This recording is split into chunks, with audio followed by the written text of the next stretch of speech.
Mr. Sturdivan, who will be our next witness, received an MS degree in statistics from the University of Delaware in 1971 and a BS degree in physics from Oklahoma State University in 1961. He has studied mathematics and computer sciences at the Ballistics Institute of the Ballistic Research Laboratory, Aberdeen Proving Grounds, Maryland, and he has been a physical scientist with the Wounds Ballistics branch of the Aberdeen Proving Grounds Vulnerability Laboratory since 1964. Mr. Sturdivan is the author of numerous professional articles, and he is a frequent consultant in wounds ballistics for such agencies as the Law Enforcement Assistance Administration and the Department of Justice, as well as NATO. Chairman, it would be perhaps appropriate for me to note now, for those who will follow carefully Mr. Sturdivan's testimony, that during that testimony, certain films will be shown. Those films involve the shooting of live and anesthetized ghosts. The Army, who prepared the films, has asked the committee to indicate to those who watch them that these experiments are not now being conducted.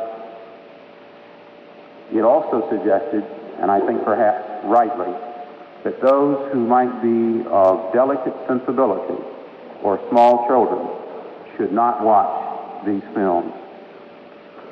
Mr. Chairman, it would be appropriate now to call Mr. Sturdivan. Committee calls Mr. Sturdivan.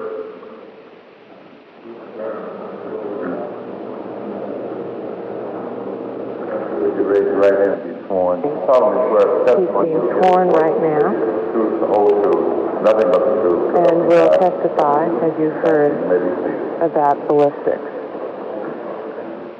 Chair recognizes Counsel Charles Matthews. Mr. Sturdivan, will you state your name for the record? Larry M. Sturdivan. And what's your occupation? I'm a research physical scientist. How long have you been employed as such? Over 14 years. And where are you employed, Mr. Sturdivan? At the Chemical Systems Laboratory, the Edgewood area of Aberdeen Proving Ground, Maryland. And what is Aberdeen Proving Grounds? That is, what is its function and purpose?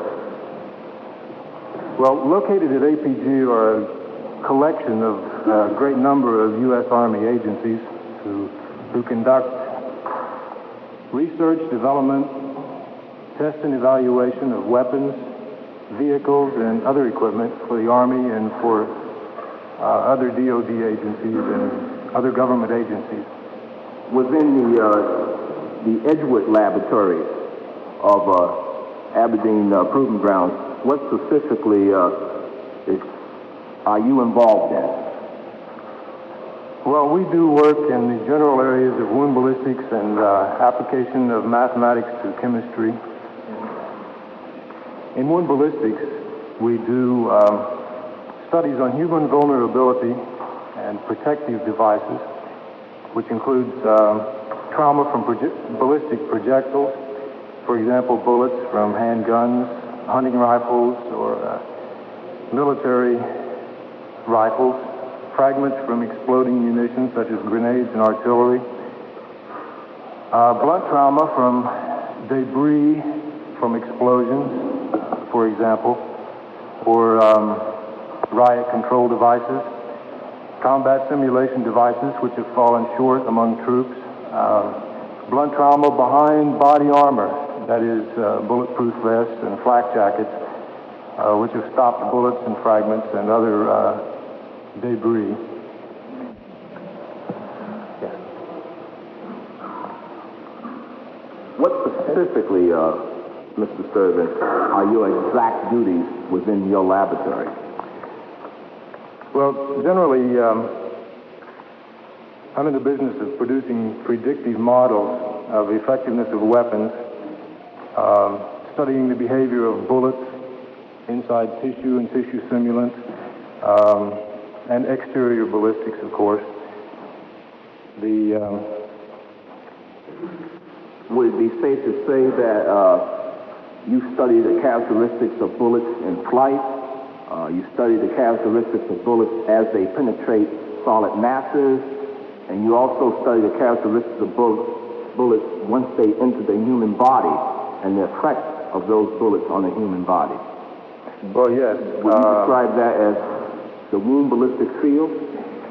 Yes, generally the wound ballistics field is a little broader, but and perhaps more descriptive in the thoughts of some.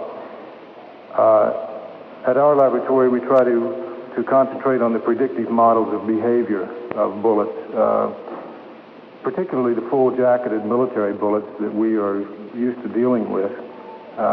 Their behavior in gelatin tissue simulant. But my previous statement would be more or less correct. You're involved in those types of studies, the characteristics of bullets. Right. Are you considered an expert in the wound ballistics field? I would think so, yes. How many additional experts would you say presently in the United States, or the world for that matter? Well, outside of the handful of experts within our own laboratories, there probably are very few, even in the free world. Some people do experiments, research in various aspects of, like blunt trauma from automobile accidents and things like this. But as far as the whole wound ballistics field, there are very few experts. How many experts you say are presently residing in the continental United States? Maybe half dozen, and they're all within our laboratories. And they all work within Edgewood Laboratory? Yes.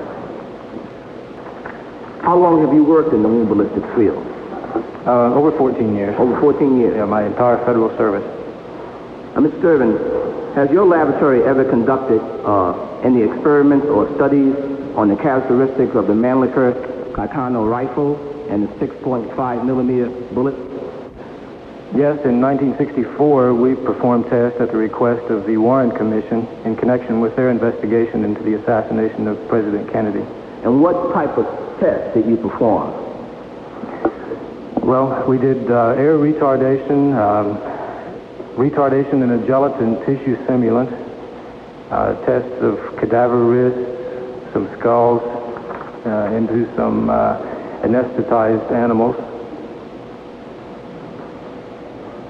Why don't we try this?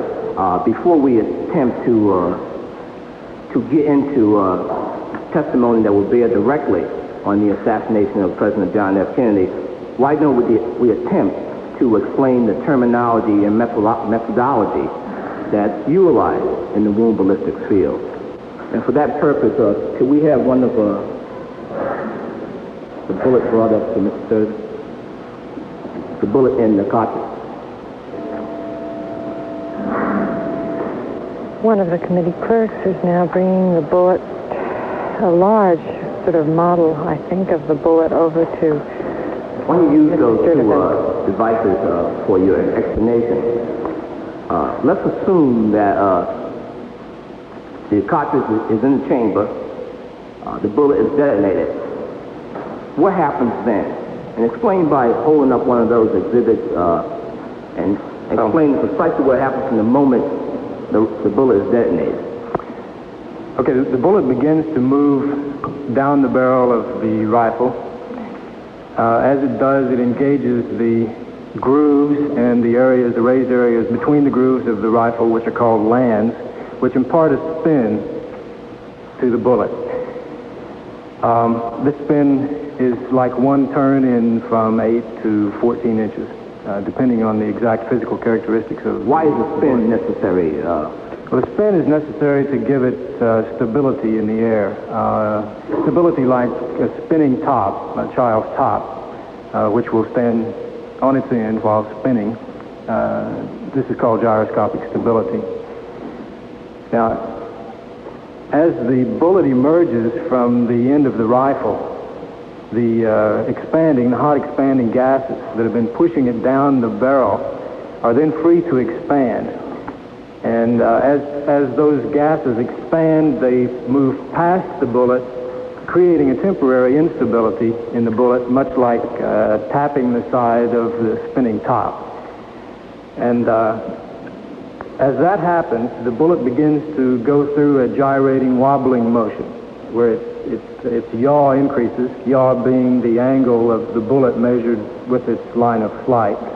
It bobs in and comes back and then out again in what we call an epicyclic motion.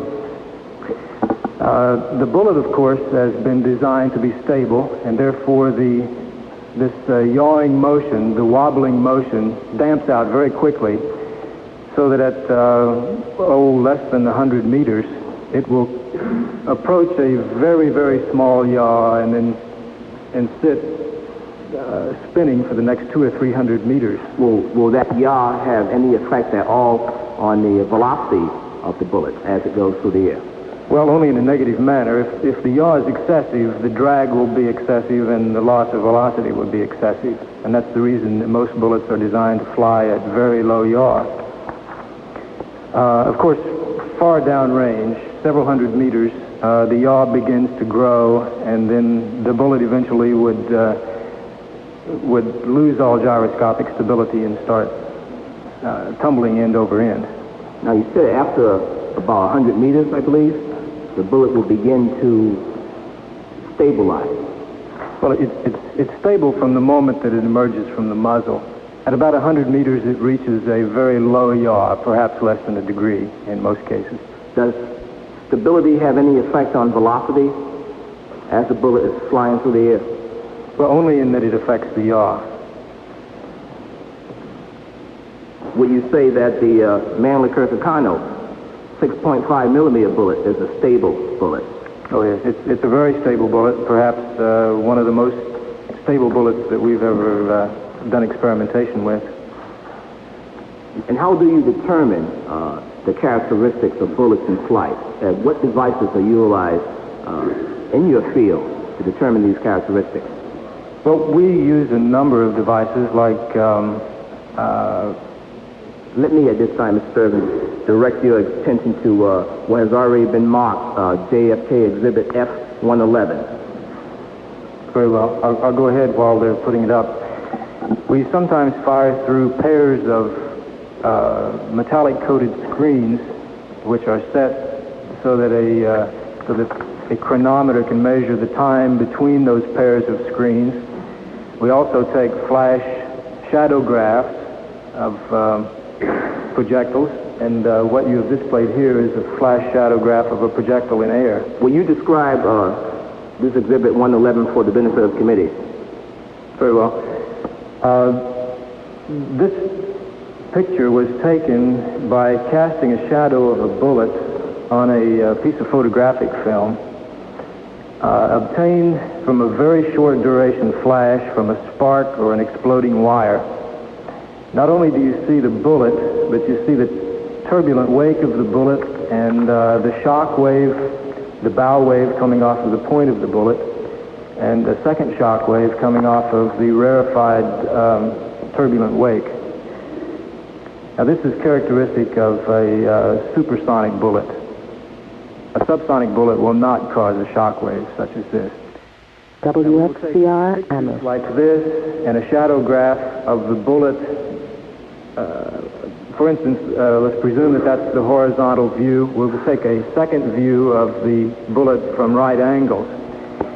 From this, we can measure, from the two angles, the composite, the yaw, the three-dimensional yaw. We might also have a second shadowgraph taken a few meters downrange so that we can calculate the velocity from the shadows. The exact distance between shadows divided by the time gives us an estimate of the velocity. Fine. Thank you. Could you now begin to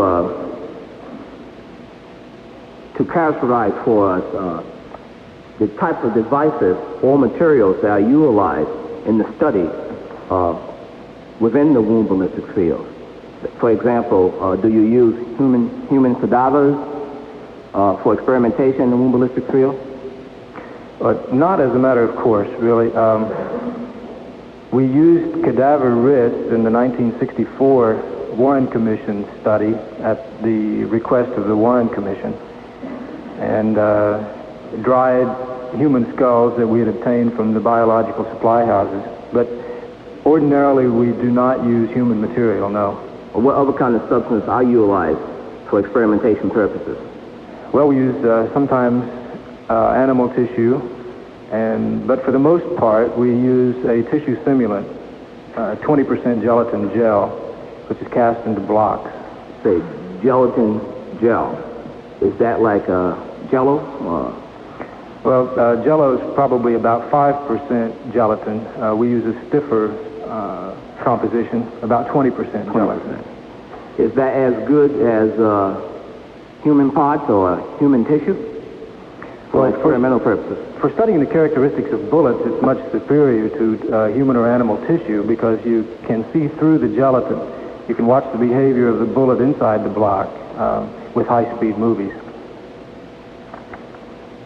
And you indicate you also use animal tissue. Is that correct? Yes. Is that as good as human tissue for experimentation purposes? Well, for the effects on human beings, no, of course not. But then we don't get that many volunteers. Seriously, we do use, when we're studying the characteristics of tissue itself and not the characteristics of the bullet, then we must use tissue because the tissue simulant, the gelatin, doesn't bleed, it doesn't have nerves or vessels, and animal tissue in general is not that different from human tissue in its characteristics, density, the conductivity of the nerves, and so forth. All right then, Mr. Sturdivan, let's make a couple of assumptions. Let's assume the gelatin block is set up, the rifle is fired, the bullet penetrates a more solid mass than air. What happens then? And describe for us the effect on velocity, stability, yaw, as that bullet goes through a more dense material. And we have to remember that tissue is about 800 times denser than air, and consequently all of the effects that are caused on the bullet are much magnified. Its drag is increased by 800 times. In fact, it loses its gyroscopic stability, and the yaw immediately begins to grow. As the bullet enters and penetrates the tissue, it will grow to, depending on the bullet, perhaps nearly 180 degrees or even to 270. Eventually, the bullet, if allowed, if it would go continuously through the medium without stopping, it would eventually end up moving sideways at 90 degrees or 270 degrees. Could you explain that by utilizing what has already been pre-marked JFK Exhibit F-112, 113, 114, and 308? Could you step over? Very well. Mr. Chairman, so we have JFK Exhibits F-112, 113, 114, and 308 incorporated in the record, please. Objection, they may be incorporated in the record at this point.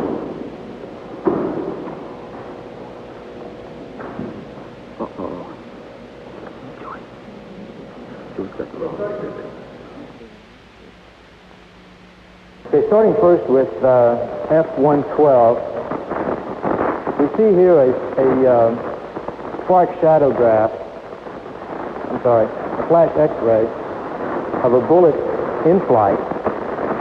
And this is taken in a 45-degree angle mirror so that we're getting orthogonal views of the bullet. As you can tell from this, it has a very small yaw. Ladies and gentlemen, apparently there's something wrong with one of the high-speed movies that microphone. we've taken. That's not under our control, so you'll just have to bear with us. Per second, and so effectively stops the bullet in flight. As you can see, the penetration into the gelatin block is very straight, indicating that the yaw is not dramatically increasing at this point. This is a similar 30 caliber bullet which caught in flight shows a considerable yaw in one direction. Of course, the component is missing from the other orthogonal view. This yawing bullet, when it strikes the gelatin block, rapidly increases in yaw. The maximum yaw, 90 degrees, occurred about here. Goes on through 180 degrees at this narrow pinched-in waist, and then begins to grow back again, and is actually probably moving sideways here at the point where the film is. that essentially expresses how the yaw grows. Of course, the velocity of this bullet is much higher because it is not yawed, and the drag force is not nearly as great as it was on this bullet. We have similar views on the others. Exhibit 113 shows the view of an M193 bullet. This is the bullet that is fired from the M16 rifle that was used extensively in Vietnam. It's a caliber 22, but at a high velocity, approximately 3,000 feet per second. This bullet ended, as you can see, goes nice and straight for a little while, and then the yaw increases dramatically. The pressures increase dramatically, and the bullet begins to fragment. Pieces are broken off. The bullet continued, although the track is not clearly visible from here, continues to exit from the corner of the block. Why did that? Well, clearly they've got acute microphone problems now, and they're trying to fix them. One of the committee staff people is over there tinkering with Mr. Sturdivan's microphone, and we're sorry if we blasted your ears off. Oh, it's not on. Sir? All right. Well, now the microphone was fixed, but not fixed. It wasn't on. That's why it was working all right. So we're going to continue with some low static, and the committee will try to figure out what's wrong. It's the same bullet at a lower velocity. That velocity that will be encountered at about 800 meters per second, at 800 meters range. The lower velocity doesn't essentially make any difference from the way in which the yaw grows. It comes in, the yaw grows, it tumbles, and ends up moving backwards at the point where it stops. And this bullet, of course, was not deformed because the pressures, due to the lower velocity, were never high enough to deform the bullet. The next exhibit, Mr. Sturdivan, should be 310 on your left. 308. On your left, Mr. Oh, 310, I'm sorry. Let me ask you another question. In 314, why did that bullet enter straight and then yaw upward? Right behind you. Well, the bullet entered in 314. 114. 114. Well, the bullet entered straight because it was unyawed in normal flight. And bullets are engineered to be stable. And therefore, it strikes at low yaw. When it's unstable inside the block, naturally unstable inside the block, it yaws dramatically in every case. And all bullets are unstable inside this tissue, which is 800 times as dense as that of air. The point being is that all bullets do not go straight when they enter a solid mass. No bullet actually goes straight when it enters a solid mass. The lift forces, which are better shown, I think, on... Will you explain exactly what that F310. 310? Right, on F310 shows a picture of a Mannlicher Carcano bullet, which, as I said, was one of the most stable bullets that we've ever studied. This bullet perforated, the upper bullet perforated 15 inches, 38 centimeters of gelatin tissue simulant without appreciably increasing in yaw. See some evidence right at the end that its yaw is beginning to increase. This is because it struck stably, even though it had perforated a 4-inch target, 4-inch gelatin Your target. radio is not broken. It is the microphone of the witness that is broken. Part of the committee, You got to speak up. the Select Committee on House Assassinations is trying to fix it, but they've just suspended temporarily to try to fix the sound system because it was so inaudible. And pretty soon Mr. Sturdivan will continue, but they are going to work on his microphone. He's showing a bunch of photographs trying to illustrate certain points about ballistics. So far, the principal point I've gathered is that no bullet goes straight when it enters a solid mass. I assume that they're going to try to show from these that the bullet wouldn't necessarily go in a straight line through two bodies, that it could change direction. Mr. Sturdivan is beginning again. No, I'm sorry. Perhaps if I hold the mic up closer to my mouth. Can you hear me now? And Mr. Sturdivan, as you address yourself to F310, will you explain precisely what that particular experiment was meant to achieve? Yes, right. Okay, this is part of the Warren Commission exhibit, and or the experiment that was done for the Warren Commission. I'm not sure whether it was introduced into evidence or not. This was a firing of the Mannlicher-Carcano bullet, the 6.5 millimeter, through some 13.5 centimeters, which is approximately 4-inch gelatin blocks, then through an airspace and allowed to strike a second block. This is only two of the examples of several shots that were made. In the upper one, the bullet struck at very low yaw and kept its stability through the 15 inches.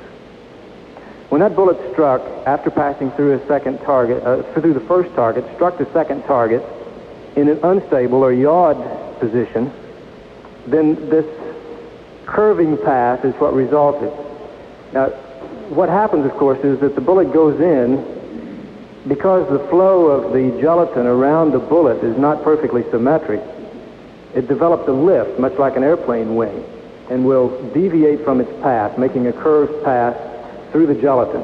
This is evident in particularly in 114 as well. The lift forces causing the gelatin, causing the bullet to make a curved path through the gelatin. So when you say F310 and F114 are consistent with the theory that a bullet could enter one man straight in a straight trajectory, and on exiting that man be curved slightly? Well, let's put it this way. With most military bullets, like the M193, the bullet would curve almost immediately because the yaw begins to grow almost immediately. With the Mannlicher-Carcano bullet, it's much more stable. The yaw begins to grow much more slowly, and it curves much more slowly, so that in its target of 4 or 5 inches of soft tissue, that bullet would not deviate appreciably from its path. In a much longer track, particularly if the bullet was unstable when it struck, it would, in fact, deviate from its path.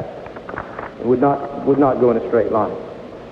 Again, Mr. Sturdivan, in JFK Exhibit F113, which is the second one on your left, what caused that bullet to break up? What factors causes a bullet to deform? Well, speaking as a physicist, it's the force. The force developed on the bullet exceeded the strength of the bullet, and therefore it caved in and began to deform. Let me, Mr. Sturdivan, direct your attention to MLK Exhibit 116. JFK Exhibit 116.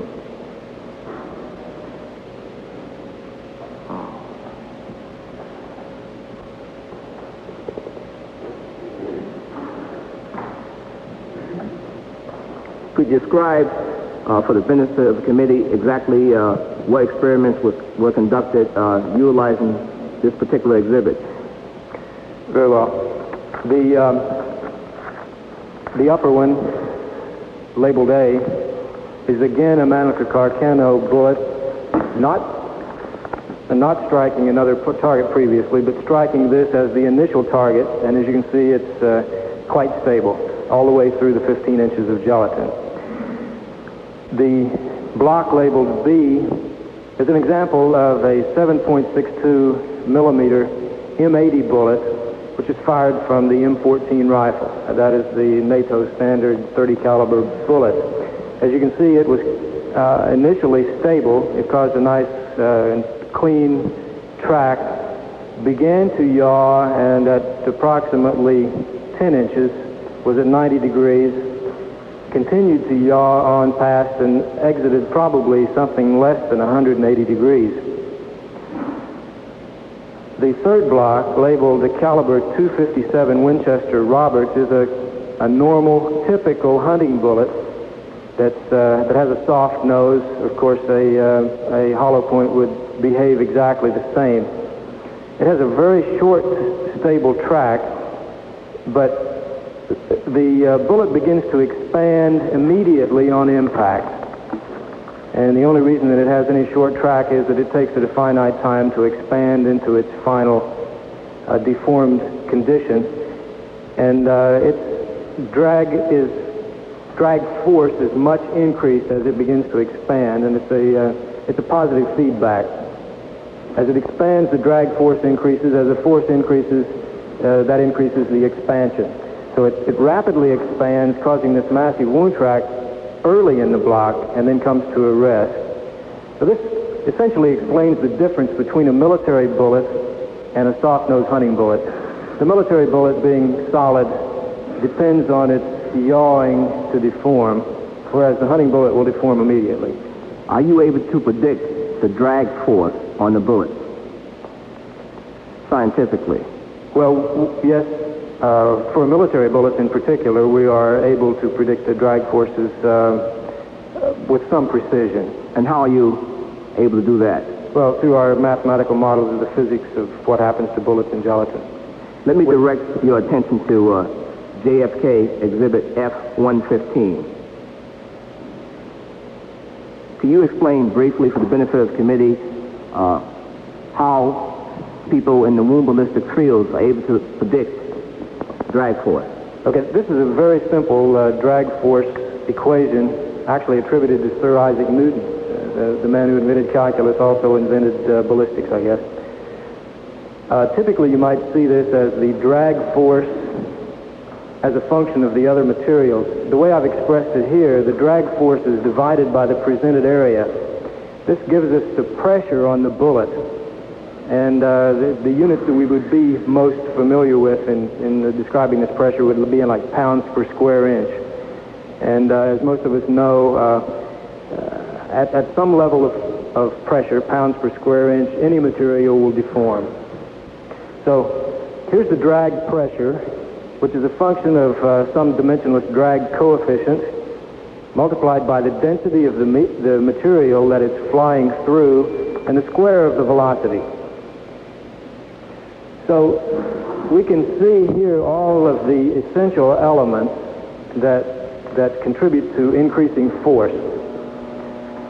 With an increase in density, as I said a while ago, moving from from a very small density in air to 800 times the density in gelatin increases the drag force by 800 times. Moving from a relatively low velocity to a high velocity dramatically increases the pressure, the drag force and the pressure. In fact, the pressure increases much more rapidly than the velocity does because of the squared term. So with that formula, are you able to predict when the bullet will begin to deform? To a certain extent, yes. Now, I must point out for the physicists in the audience that this is an oversimplification. The first order effects of drag force are density. There are also viscosity, which is like the friction encountered in going through material. That's the second order effect. And the strength of the material is a third order effect. And since I've excluded everything except the density term, these could only be considered rough approximations. But for a gilding metal jacketed bullet like the Manica Carcano, as I recall, the yield pressure of this bullet is 3.8 times 10 to the 9th dynes per square centimeter, which is absolutely meaningless, but it means that it is approximately 4 times the strength of bone. So at what velocity will a bullet begin to deform? Okay, the bullet would begin to deform if it strikes, say, soft tissue. At something, well, remember the density of soft tissue is around 1, the density of water. And it will begin to deform at something in excess of 2,000 feet per second. In other words, at the muzzle velocity of the Manica Carcano. If it strikes bone, which is twice as dense, then it would begin to deform nose on at something around 1,400, approximately 1,400 feet per second. If the bullet turns sideways, which is a weaker orientation, it will deform down to around 1,000 feet per second. Do you bring along with you today, Mr. Sturdivan, some films to show the committee to demonstrate that precise point? Oh, yes, I did. Mr. Chairman, could we have about a 1-minute recess in order to set up the projector? Oh. Mr. Chairman, before that, could we have incorporate into the record JFK Exhibit 115 and 116? Without objection, it may be entered into the record at this point. The committee has recessed for a moment or two to set up a motion picture projector. We're going to see some films that are fairly grisly. We've been warned of animals being shot, and I imagine that the witness, Mr. Sturdivan, will be commenting during that.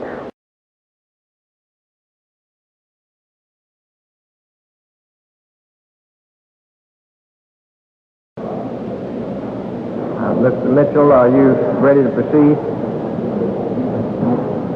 Before you show the film, make sure. Let's do as best we can. Mr. Sturdivan is being questioned by Committee Investigator Matthews. Mr. Sturdivan, will you first explain for the benefit of committee and the gallery exactly what the film is about to show? Right. Okay, is the mic on? Yes. Is your mic on, Mr. Sturdivan? I believe it is. Is it?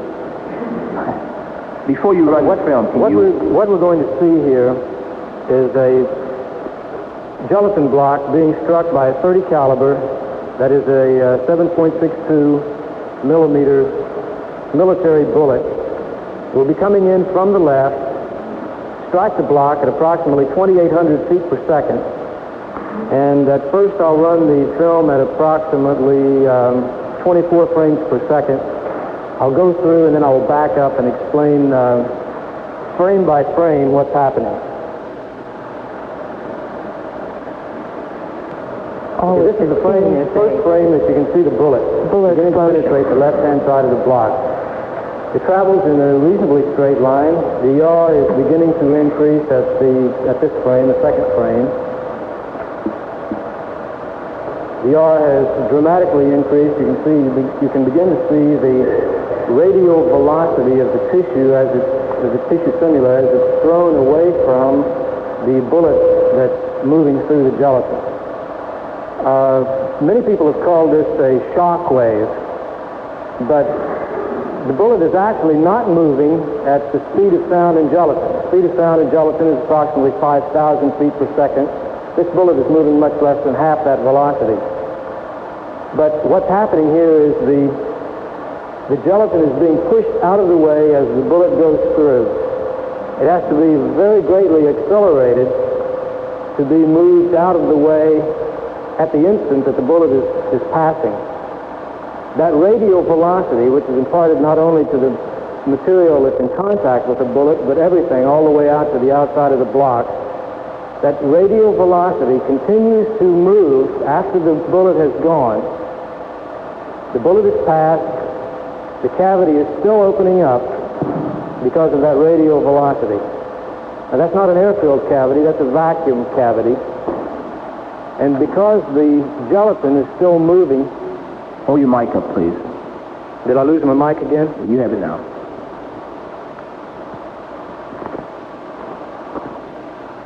Because the gelatin is still moving in a radial manner, it continues to move out, and the air from outside will move inside the cavity. This is why often they find debris, like pieces of clothing, buttons, twigs, dirt, and all sorts of things drawn into cavities, wound cavities in combat. That's because the tremendous radial velocity of the gelatin creates the vacuum that pulls the air and the debris in with it. Okay, let me run this one on through, and we'll see a second gelatin block. identical to the first. This is a 6-inch by 6-inch gelatin block, approximately 15 inches long. The second gelatin block, which we'll see in a moment. Those last pictures were pictures of the gelatin after the bullet had left. Oh, yes. So the bullet was not there when all that movement was taking place. That's right. The bullet was long gone before. It was the radial velocity, the tremendous momentum, radial momentum, that was left in the block that caused it to gyrate like that. All right, thanks. So, Mr. Sturdivan, that radial velocity created What we just saw was the gelatin block going somewhat berserk after the bullet had exited, thus showing a delayed reaction time just from the velocity of the bullet. Is what gives rise to the radial velocity. The door be closed, please, so that we don't have that extra light in the room. Excuse me, Mr. Matthews. Okay, I'll continue with this one. This one is a caliber .223. That's the M193 bullet from the M16 rifle again, the Vietnam rifle, traveling at approximately 3,200 feet per second.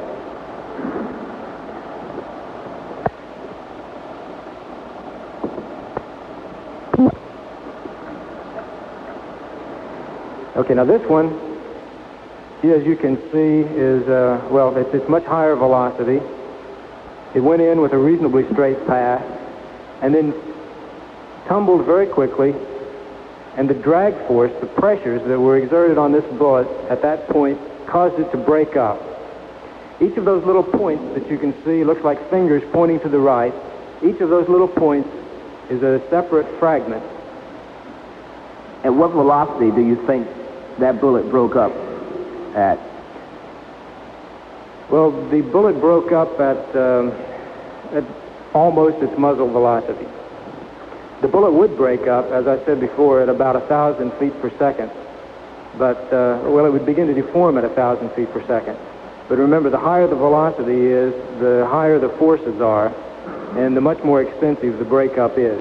And in this case, we saw a very high velocity, very high pressure, and a very extensive breakup. All right, the major part of the bullet is at the top of the block. As you can see, this block gets a tremendous radial velocity because of the much greater expenditure of energy. That bullet is just about to leave the top of the block toward the right point. It's very faint, but you can see the bullet, or a fragment of the bullet, suspended in air above the block right outside the cavity. Another couple of frames. It's moving at a reasonably slow velocity now.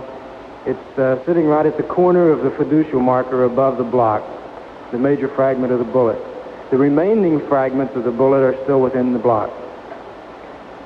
And as you can see, the block continues to gyrate. The cavity collapses.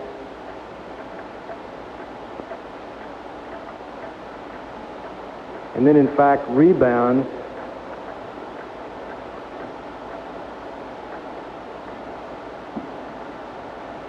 Opening up slightly again. And the bullet, of course, the piece that escaped is long gone, and the bullet and the block continues to gyrate under the influence of the energy that we deposited in it. That terminates the first section of the film. Can we have the lights, please?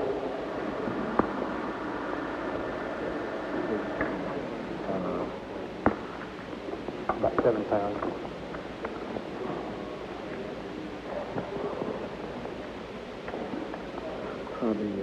We're just waiting for Mr. Sturdivan to resume his testimony. The lights have come on in the hearing room. Mr. Sturdivan, you have your seat, please. Mr. Sturdivan is now returning to the witness table to resume his testimony.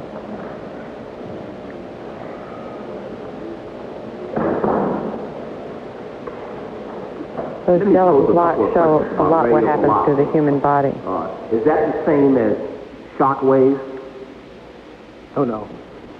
No, the bullet is moving at subsonic velocities inside the block, and the radial velocities are just the reactions of the pressure moving away from the bullet, away from the line of flight. And there is momentum in in each little piece of gelatin, but of course the total momentum is conserved.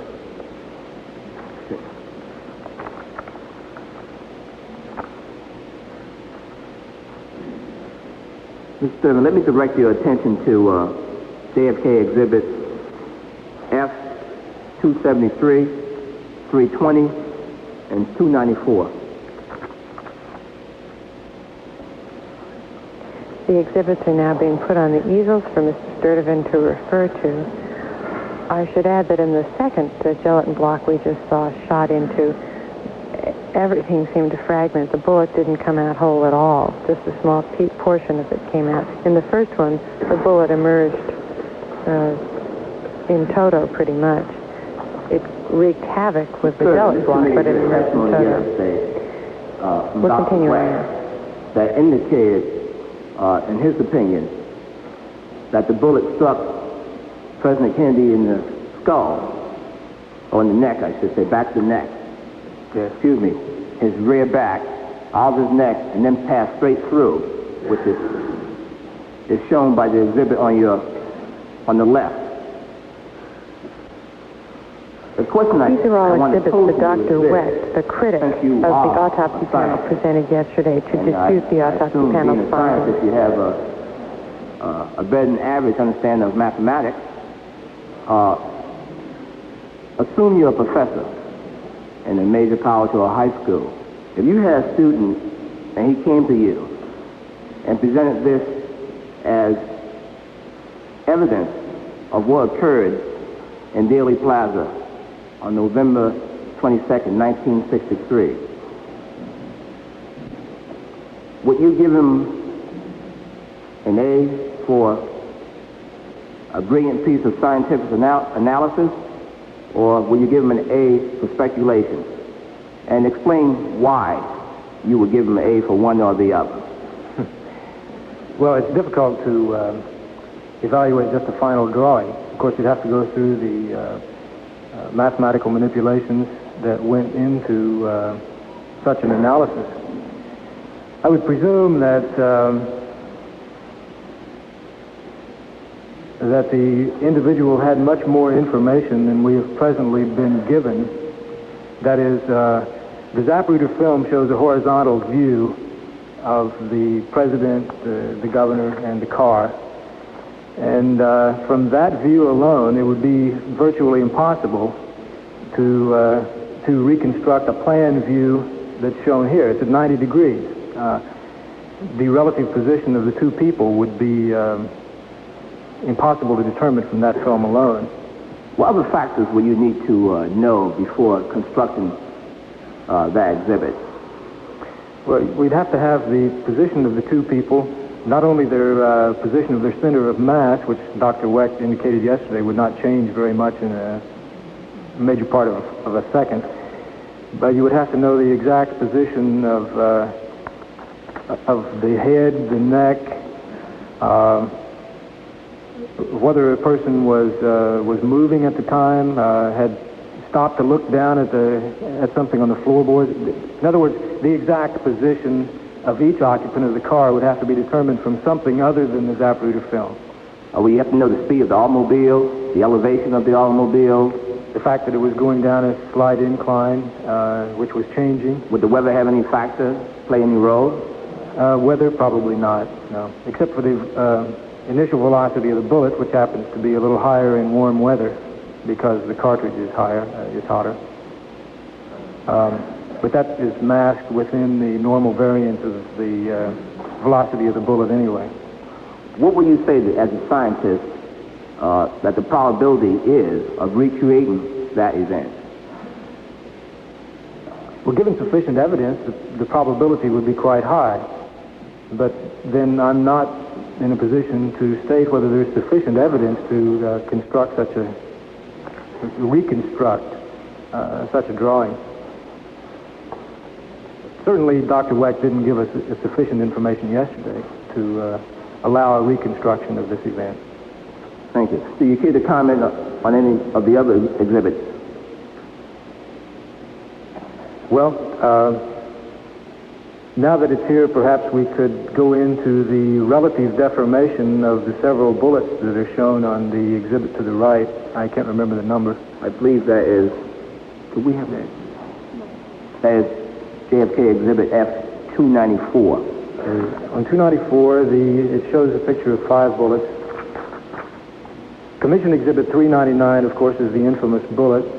The Commission Exhibit 572 was, I understand, were a couple of bullets that were recovered in cotton waste media, which incidentally is a little denser than tissue and therefore caused perhaps a little more extensive deformation than a soft recovery in gelatin would have.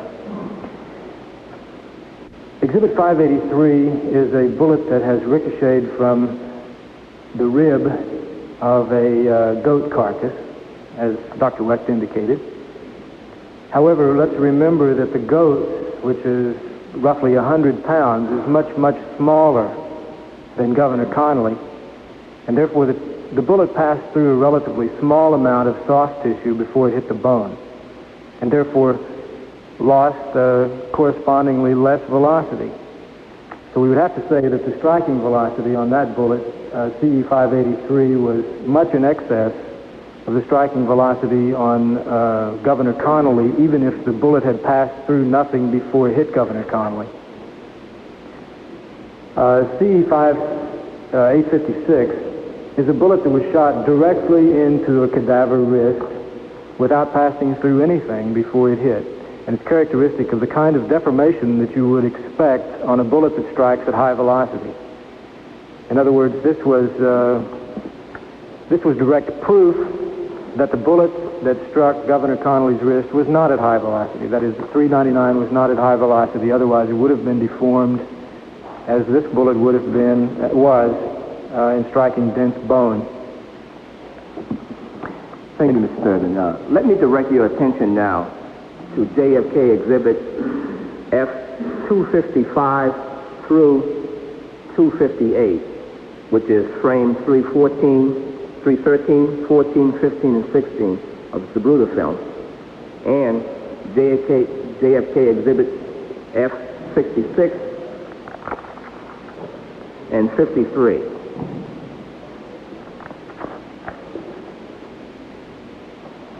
The Sabruta frames are being lined up on the easel now. Those, of course, are the frames of film taken by Abraham Zapruder of the assassination itself. He was along with the parade route, a Kennedy fan, taking a film of what he thought would be a joyous occasion. Also on the easel is a blow-up of a committee skull.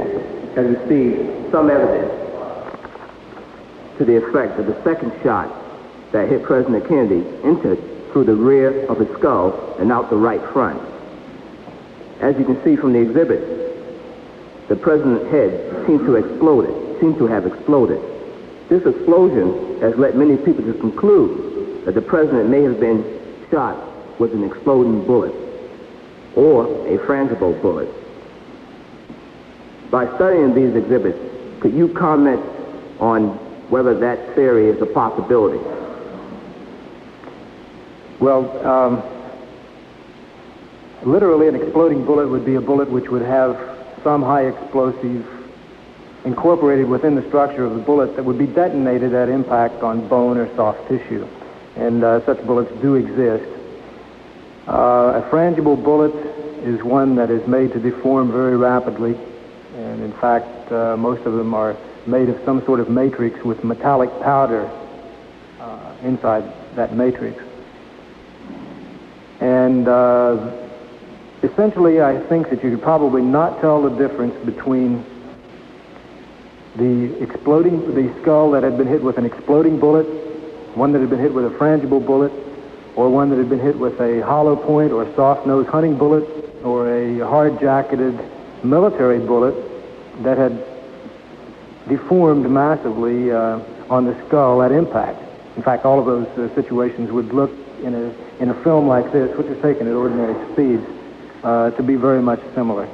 Well, Mr. Sturdivan, taking a look at JFK Exhibit F-53, which is the X-ray of President Kennedy's skull, Can you give us your opinion as to whether the president may have been hit with an exploding bullet?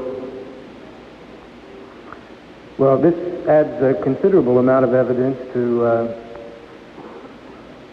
the pictures which are not conclusive.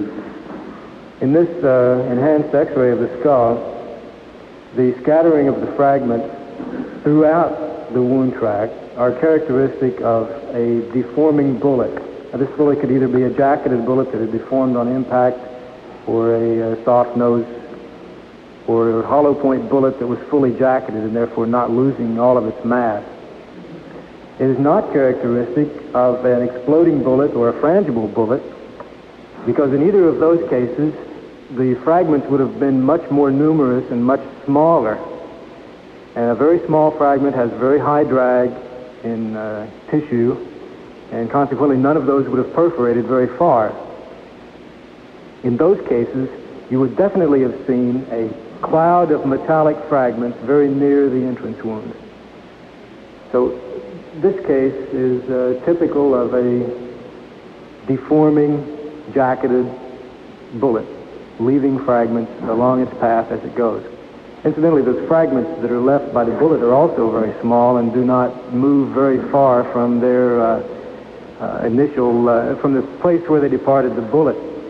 Consequently, they tend to be clustered very closely around the track of the bullet. So your testimony is, you can state for the record that as a result of JFK Exhibit F-53, you can state that the president was not hit with a frangible bullet or an exploding bullet. Is that correct? That's correct. Again, Mr. Sturdivan, looking at Exhibit F-53, can you tell us, based on your expertise in the wound ballistics field, where the approximate track of the bullet that traveled through the president's skull was located?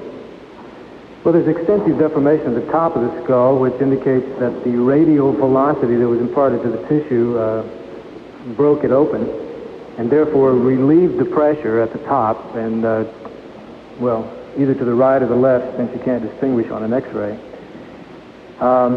You would presume then that the soft tissue, which was badly damaged, would have moved somewhat in the direction of that relieved pressure, and therefore would be displaced somewhat upward from the original track. So I would place the original track as being somewhat lower than that trail of fragments indicated through there, but certainly not much lower. So it's your opinion that it was more likely that the president was shot in the upper portion of the skull as opposed to lower? That's right. There's no indication of any track in the lower half of the skull. Definitely was in the upper part. Thank you. Now, Mr. Sturdivan, according to your testimony, the president was not shot with an exploding bullet. What scientific reason do you have for the fact that his skull exploded? Well, as we saw in the gelatin blocks, the tremendous radial velocity that's imparted to the tissue, the soft tissue, as the bone, as the bullet goes through, probably in this case having massively been deformed by impact on the skull. The drag force is very high, the radial velocity is high, exerting tremendous pressure on the inside of the skull. And this literally lifts the skull up, fractures it, and allows some of the soft material to move between the cracks. Have you ever conducted any experiments which would verify that theory?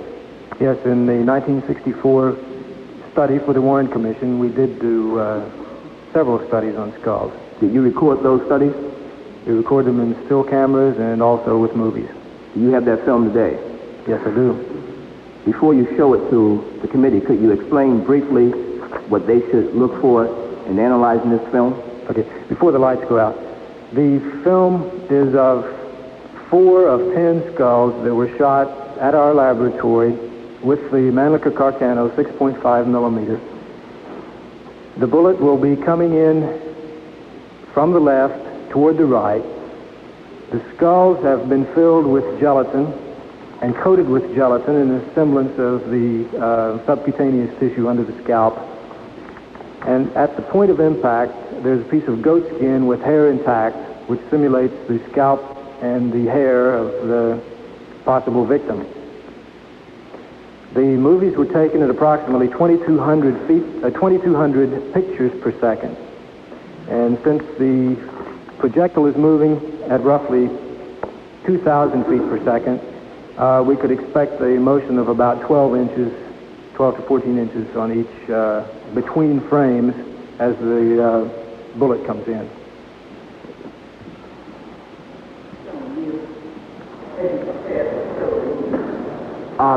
Is it my understanding that you used the Mannlicher Carcano rifle that was found in the 6th floor of the Texas School Book Depository building, or was this another rifle?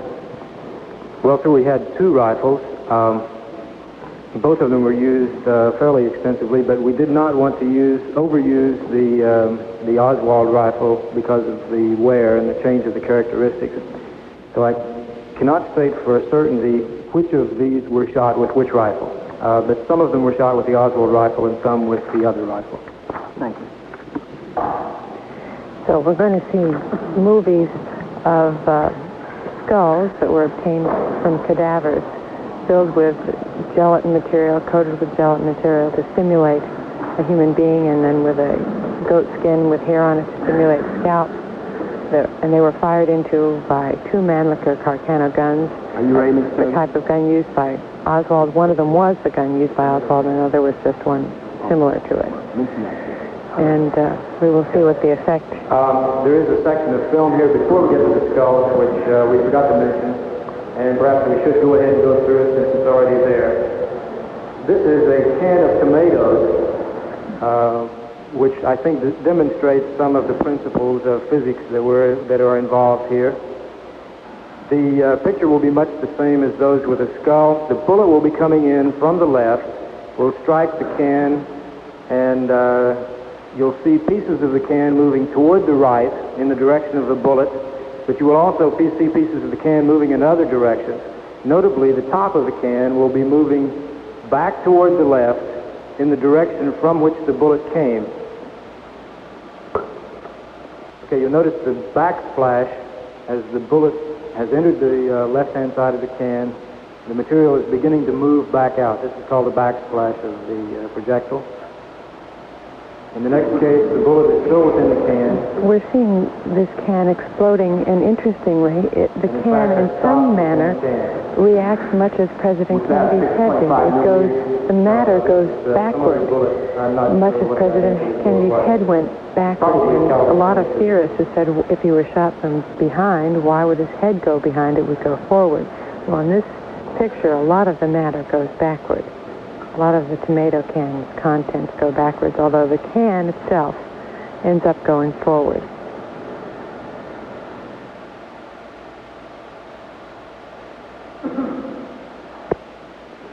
Okay, I apologize for the darkness of these films, but this will begin the skull sequence.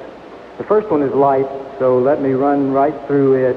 You'll see what happens to the skull taken at high-speed movies. Could you explain first the skull itself, the composition?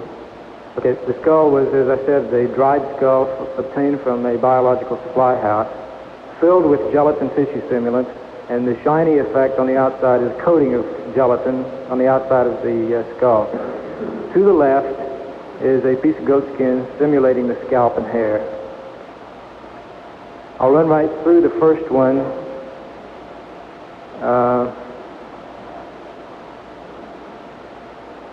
Which is rather dramatic, and I'll stop action on the second skull. Notice that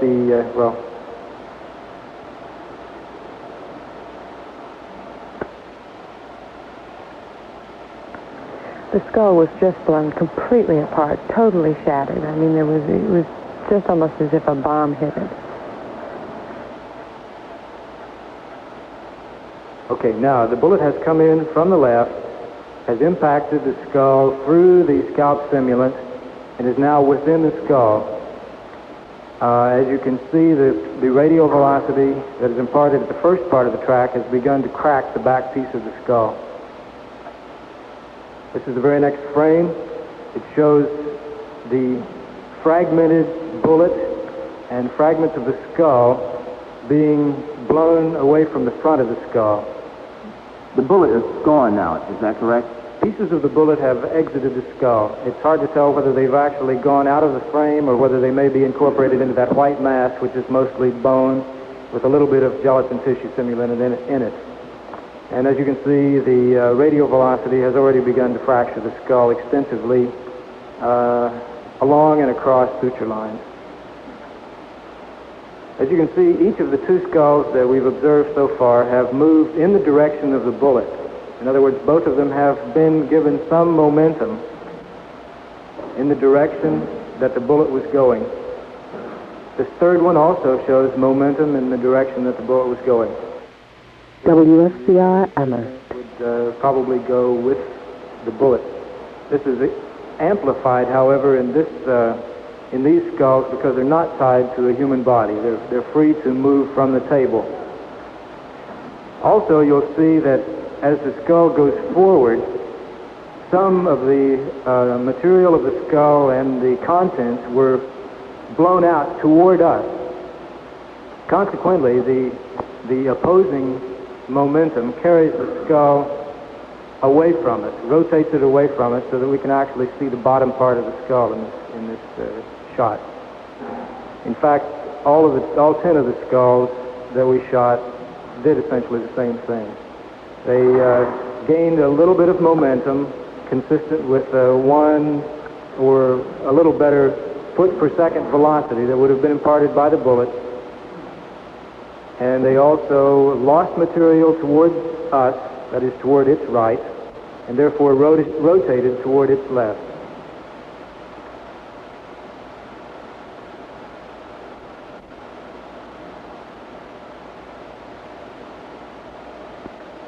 Okay, that terminates that sequence of film. Clear the lights, please.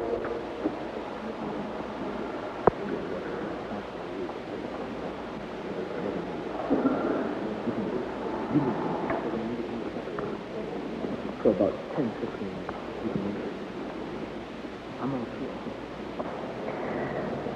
The witness is now returning to his seat and preparing to continue with his testimony. And fairly I have gruesome one testimony final is question that. for you, Mr. Sturdivan. And in answering that question, let me direct your attention to JFK Exhibit F.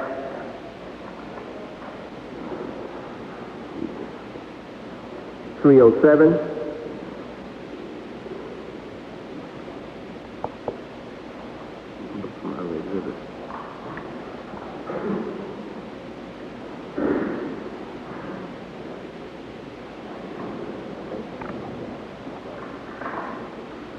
They just put up on the easel a drawing of the back of President Kennedy's head and back. 1 minute.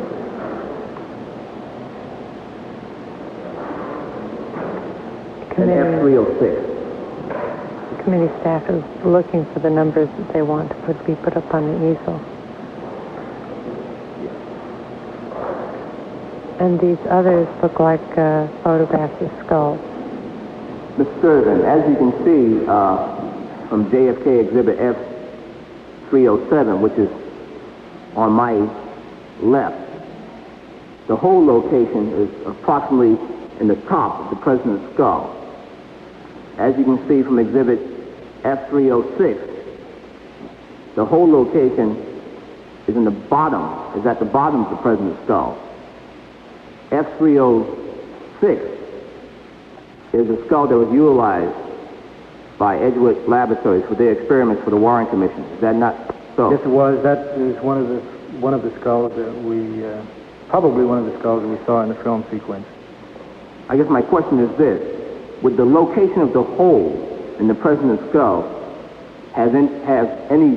make any change in your testimony as to the explosive effect that occurs within the skull? Oh, no. Once the bullet enters the soft material within the skull, the radial velocity is imparted, and the effect is exactly the same no matter at what point it enters. The only effect might be in which portion of the skull was actually blown out. In other words, it might blow out a little higher, a little more toward the top, if the bullet entered a little more toward the top rather than blowing out on the side as is indicated in the second exhibit. Mr. Chairman, could we have exhibits F306 and 307 incorporated in the record? In addition, could we have F111 and F255, 56, 57, and 58 incorporated in the record, please? Without objection, they may be entered into the record at this point. Also, Mr. Chairman, I have no further questions of this witness. The chair will first recognize the gentleman from the District of Columbia, Mr. Fauntroy, for such time as he may consume, after which the committee will go to the 5-minute rule. Gentleman from District of Columbia, Mr. Fauntroy. Thank you, Mr. Chairman, and thank you, Mr. Sturdivan, on behalf of the non-physicists on the panel and in the country. You have given us, I think, an adequate introduction to wound ballistics, the science of the effects of bullets on the human body. Thanks, sir. And I think I'm fairly familiar now with things like yaw and velocity and drag and trajectory and stability. But I think I'm more interested in having you to help us with some hypotheticals relative to the subject of this investigation, and that is, and for this purpose, I'd like for us to place in view JFK Exhibit F13 and 116 and 81. And as they are being placed there, Mr. Sturdivan, I'd like to have you analyze with us a few hypotheticals. Let's assume three things are given. First, that the rifle is a Mannlicher Carcano of the kind found on the 6th floor of the book depository. We have that rifle here. You might want to just lift it for... let's assume that is the first given. Secondly, the bullet is a 6.5 millimeter bullet, and that third, that the shot came from the 6th floor of the Texas School Book Depository building. What would be the striking velocity of a 6.5 millimeter bullet fired from the building and hitting a man in the upper right back? Well, the muzzle velocity of this bullet varies between 2,000 and 2,200 feet per second. It will have lost some velocity in traversing some distance. Say at 100 yards, it would have about 1,800 feet per second velocity. 100 yards is roughly, I think, the distance we're talking about here. So it would be 1,800 feet per second. And that is the velocity at which it would probably have hit a body from the distance that we know is from the 6th floor to where the president was at the time that his body was struck. Yes, sir. Could the bullet have gone through his neck at that time? Oh, yes. This bullet, if only encountering a few inches of soft tissue, would go through, losing almost no velocity, 100 feet per second or thereabouts. So that while it was fired, when it left the muzzle, would have been at over 2,000 feet. By the time it hit, it would have been about 1,800 feet per second. Yes. And exiting the body, not striking any bone, but without striking any bone. Striking flesh, it would have lost another, what? 100 feet per second or so, being a little less maybe than 1,700 feet per second at that point. I'd be very happy. There's something the gentleman wanted done with the rifle. No, you can put that back now. Thank you. Please. Now, once the bullet exited the neck, having come essentially through flesh, what would have been the condition of the bullet? Well, it would have been given some, as I stated earlier, it's the bullet is unstable in tissue. The yaw begins to grow. With the Manicure Carcano, this growth of yaw is relatively mild, but it would have been given a little bit of angular momentum, so it would come out at some yaw, increasing yaw. But of course, as it came into air, it would be again in a low-density medium, and therefore would tend to stabilize out again. So the yaw that was imparted would begin to damp out. So, but yaw a little coming through, but would be pretty much straight. Oh, it's still very straight, but its angular momentum is such that as it comes out, it is turning. I see. Okay? Could it have struck another man sitting directly in front of the first man? If the initial trajectory had been into that man, yes, because it would not have deviated significantly from its original trajectory. And what would have been the nature of the entrance hole in the second body after passing through the first? Okay, well, if you recall, I said that the bullet takes a bobbing motion. It has some yaw, and then it decreases almost to zero yaw, and then it goes back up again. It depends on exactly what orientation it had at the moment of striking the next body as to what the entry hole would be like. It could be perfectly round if the yaw were nearly zero, or it could be elongated if the bullet were yawing at that point.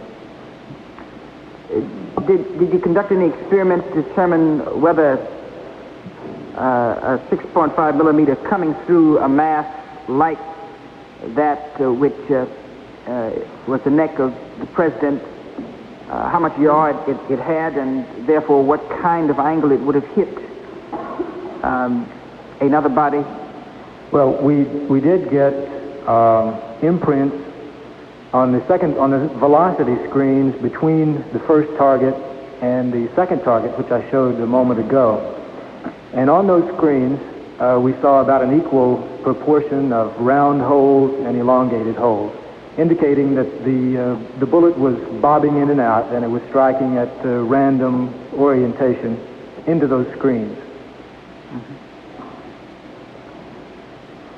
All right, now the bullet passes through the second body, and say, nicking a rib, and having entered, you say, on a yaw. I guess that's the proper way to put it. Yes. Slightly angular, having pushed through that way. What would be the nature of its velocity having left the body, as we are theorizing here, just below the nipple? What would have been its condition of the bullet?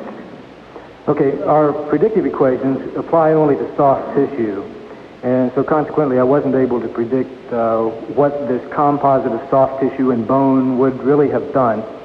Consequently, I'd have to rely on the experiments that we did in '64, shooting glancing blows off of the ribs of goat carcasses, and then scale those effects up to a much larger man, like the size of Governor Connolly. Now, with the 250 plus foot per second loss in the goat, that would scale up to perhaps a 400 foot per second loss in the Governor, given that the bullet entered at normal obliquity without yaw. And it would have, of course, been much higher than that, or somewhat higher than that, had it hit in a yawed orientation. So, 400 feet per second plus. Okay, now, of loss. The bullet left the gun at 2,000 feet. You think at the point it would have struck the first body, it was doing at about 17,000? 1,800 feet. It would have lost how much going through, you said? About 100. So it's, after going through, it's perhaps 1,700 feet per second, or a little less, at striking the second body. There it would lose another 400 plus feet per second and exit at, say, somewhere between 1,100 and 1,300 feet per second, roughly. That's the velocity at which it's moving. At the exit of the second target. Would that be enough velocity to shatter a wrist bone? Well, yes, my calculations, rough calculations, have shown that When striking the bone, it would comminute the bone at anything above about 700 feet per second. So it still has nearly twice that velocity, and certainly it would have enough to comminute a bone. And large in the left thigh? Well, yes. After going through the bone, it would, of course, again have lost a considerable amount of velocity, but there's no reason to believe that it would not have enough remaining velocity to penetrate some more soft tissue. Although it probably would not have had much in excess of 700, perhaps even less than that, so it probably would not have fractured another bone. Mm-hmm. In other words, if it had continued on the same path and struck the thigh bone, it would not have fractured it. It would have stopped. Okay, let's go back to the starting point, say, of a second hypothetical, and that is, let's assume that a second bullet fired from approximately the same position, using the same rifle and bullet, is on its way, and it hits the second man in the same place in the back without striking the first man. Yes. What would be the striking velocity there? Well, it wouldn't really be that much lower than it would have been striking the first target. That is, not much higher. It's striking the second target, it's 1,800 feet per second. That is striking the second target without striking the first. Okay? I see puzzlement. Okay, let me recapitulate.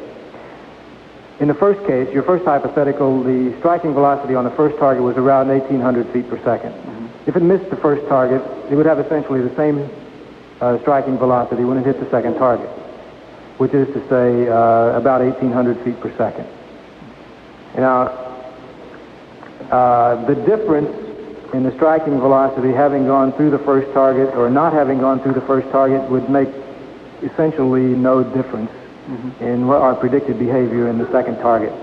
There are too many other variables. The amount of bone that it actually contacted, whether it contacted the bone directly or whether it hit it a grazing blow, or whether the bullet actually missed the bone and that extensive cavity fractured the bone, would make a considerable difference in the remaining velocity of the bullet. So, to boil it all down, the effect in the second target, which would represent Governor Connolly, would be almost indistinguishable in the two cases. How about the entry wound? What would be the nature of that if it were directly?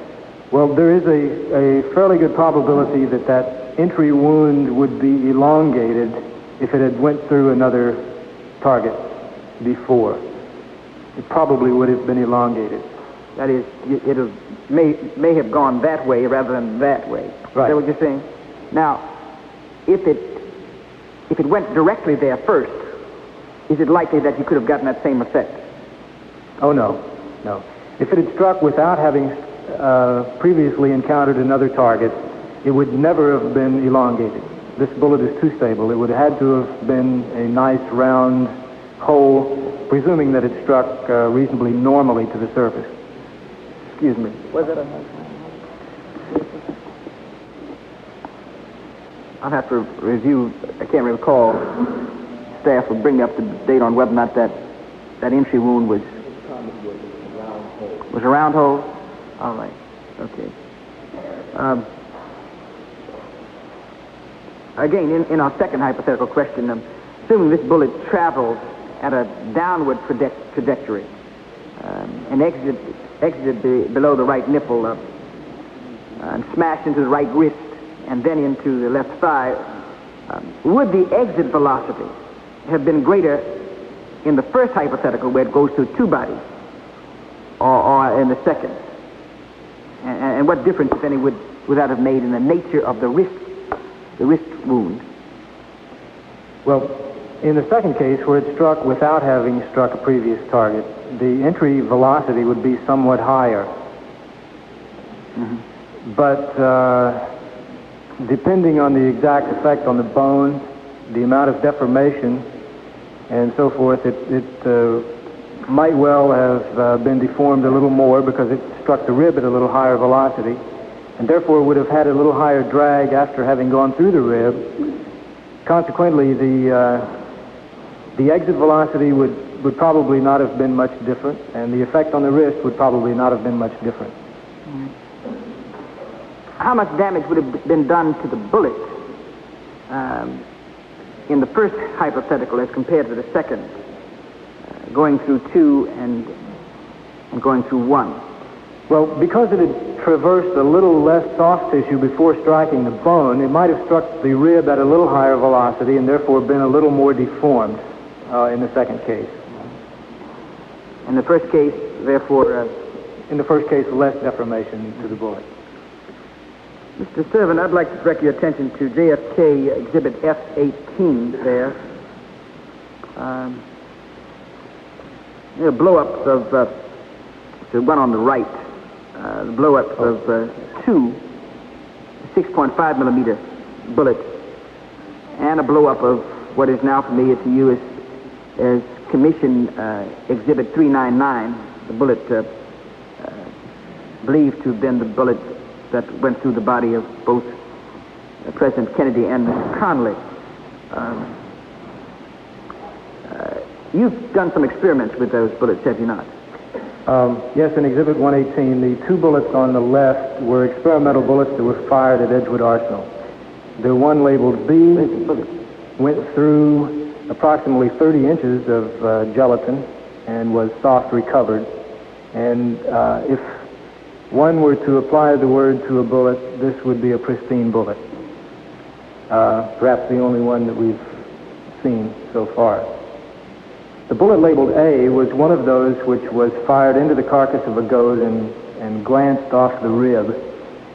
You can't see quite so clearly as you could on the original bullet, but there is some lead extruded from the tail of that bullet. It's flattened and lead has been squeezed out, much like toothpaste out of a tube. Yeah, that has troubled me. Why does that happen? Some of them I notice it doesn't happen. You don't have that toothpaste effect. Why is that on some of the bullets? Well, that's in the method of deformation of the bullet. The first thing that happens when the bullet begins to deform is that the jacket is flattened out, and the softer lead core is extruded through the only opening, that is the opening in the base, like toothpaste out of a tube. As the bullet continues to react to the pressure, to deform further, it gets much flatter, and more lead is extruded. If the pressures were even higher than that, the bullet might begin to break up, pieces of the jacket to peel off, or the bullet to break along the cantilever lines that you see in the photograph into 2 or more pieces. So what we see here is the first stage of the deformation of a bullet. Mild squeezing of the jacket with some extrusion of lead through the tail. In Commission Exhibit 399, we see less flattening, which would indicate that it struck bone at a somewhat lower velocity than did the bullet labeled A. But there's still, as you can see on that one, and on the real thing you can see it even better, there is lead extruded. Also, that bullet, Commission Exhibit 399, is somewhat lighter than bullets out of the same lot or the same box of ammunition should be, indicating that it has lost some mass. And of course, we saw in the x-rays yesterday it did lose mass in the wrist of Governor Connally, although in my opinion it may have lost a little more mass than is indicated by those fragments in the wrist. If it did, those fragments were somehow lost. Okay, tell me again the differences or the similarities, let's say the similarities between 399 and the other bullets that are pictured there, which were used in the test. Okay, the similarities are that they're an undeformed bullet and one that is very mildly deformed, that is Commission 399, and one that is a little more extensively deformed, labeled A. Keep in mind that 399 is the same as single bullet. And that can be explained, I think, by stating that in the first case, it struck no bone at all. And in the other 2 cases, the striking velocity on the bone was slightly different. That's essentially all the differences. All right, Mr. Sturdivan, based on your professional experience and experiments conducted by your laboratory, is it possible, in your opinion, for a single 6.5 millimeter bullet to inflict the injuries that were found on the neck of the president and on the torso, wrist, and thigh of Governor Conley? Yes, sir. It is quite possible that one bullet could have done all of that damage.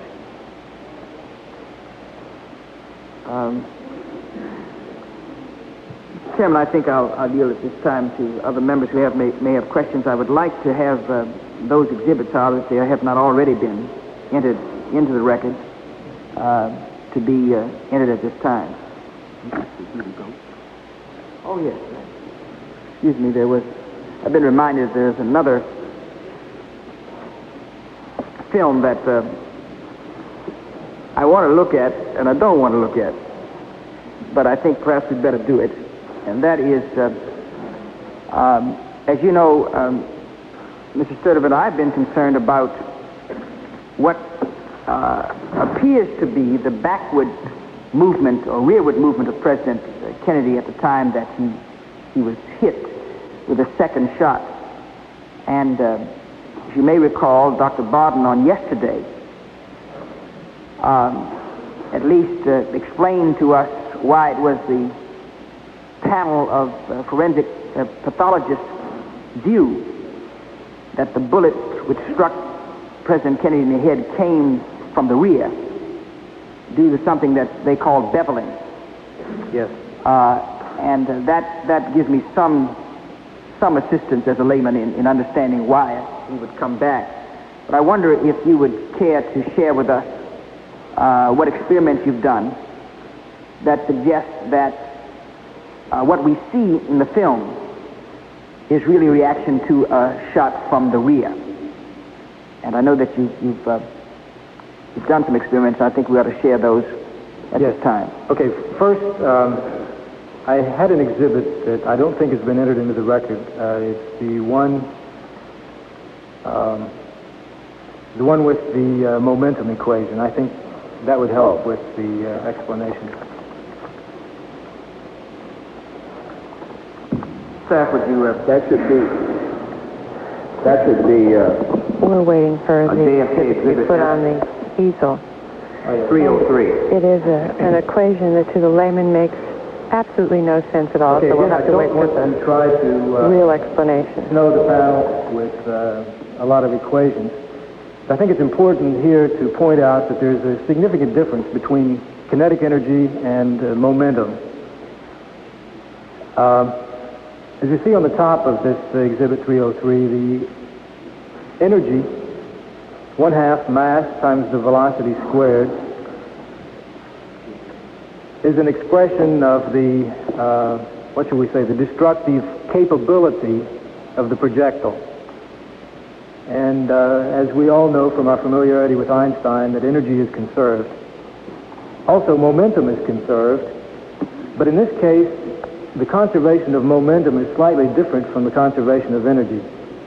Conservation of momentum is a vector quantity. That is, it has direction. If a projectile were moving along, struck another object, then both of those objects would move off with exactly the same momentum that the first object had coming in. In other words, the linear momentum, the product of the mass and velocity, is conserved and the direction is conserved. Now let's apply both of these to a hypothetical bullet that is striking a head and losing some velocity. Now the next line, labeled momentum lost, all I've done is taken the product of the mass, okay, well this is 162 grains divided by 7,000, which gives us the mass of the bullet in pounds. Multiply that mass of bullet in pounds times 800 feet per second, the velocity lost, and we have a quantity, an unusual quantity, 18.4 pound-feet per second of momentum, which has been deposited by the bullet. Now, in the head of the president and I'm only giving a very rough figure here, we take that momentum, 18.4, and divide by the mass of the head, which I have guessed at as being about 15 pounds, which would produce a net velocity of 1.2 feet per second in the head. This is consistent with the velocity that we saw in the skull film. 1.2 feet per second. That's the velocity of a rapid nod. It's not a tremendous velocity. Mr. Sturdivan, let's try it this way. Let me have JFK exhibits F255 and F258, which are frames 313, 314, 315, and 316 of the Zapruder film. Right. Get those up for me. And while that's being done, Mr. Chairman, I'd like to put exhibit JFK F303 in the record. Without objection, will be into the record at this point. The exhibits which are being placed show as I say, a rearward thrust of the president's head and upper body, a fraction of a second after he was shot in the head, and assassination critics have insisted that this rearward thrust clearly indicates that the shot came from the front.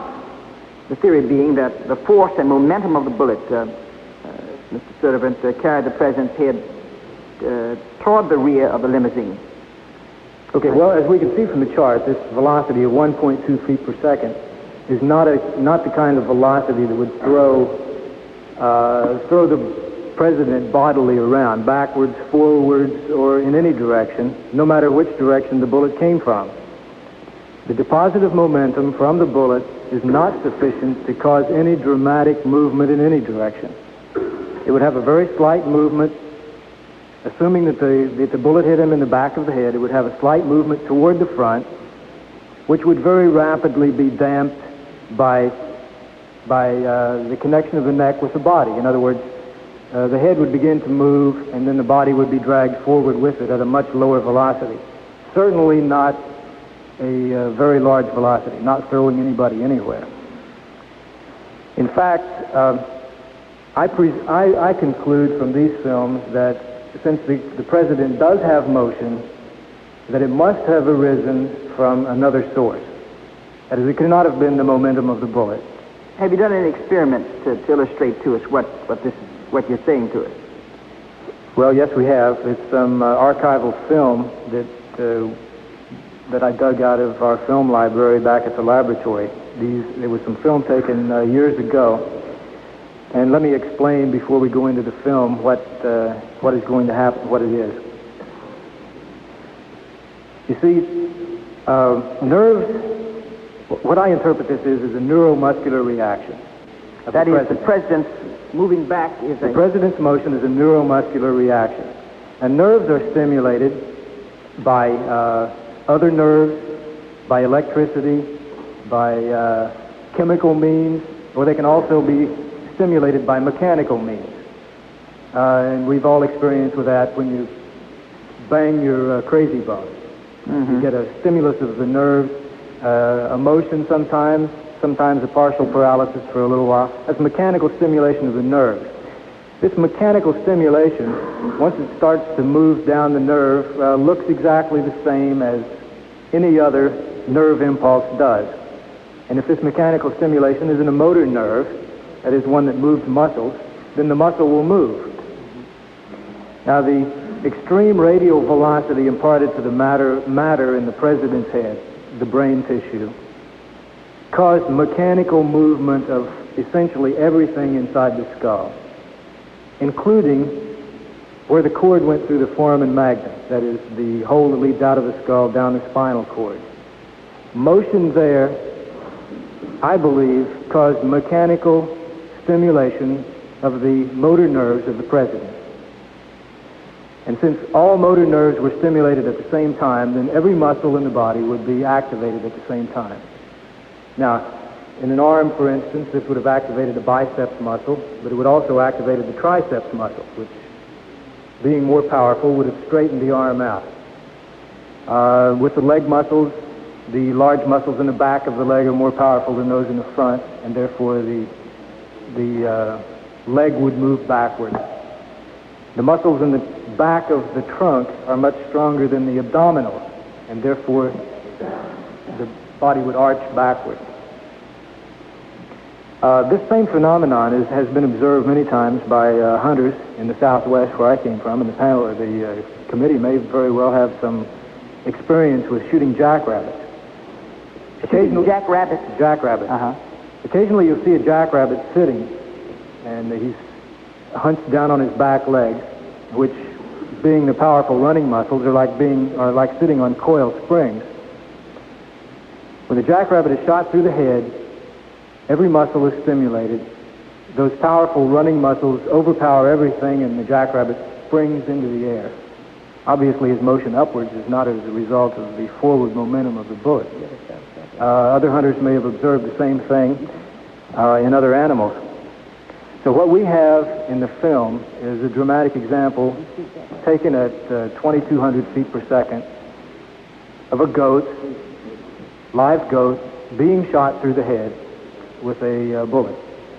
This is essentially the same technique of euthanasia that they use in slaughterhouses. In other words, a projectile is shot into the brain, and the animal is dead essentially at the time the bullet hits. But the nerves and the muscles, which are still alive and very much capable of response, show a dramatic response of this neuromuscular stimulation. So if you're ready, we can go to the film. Let's illustrate that. And while we do, may I just...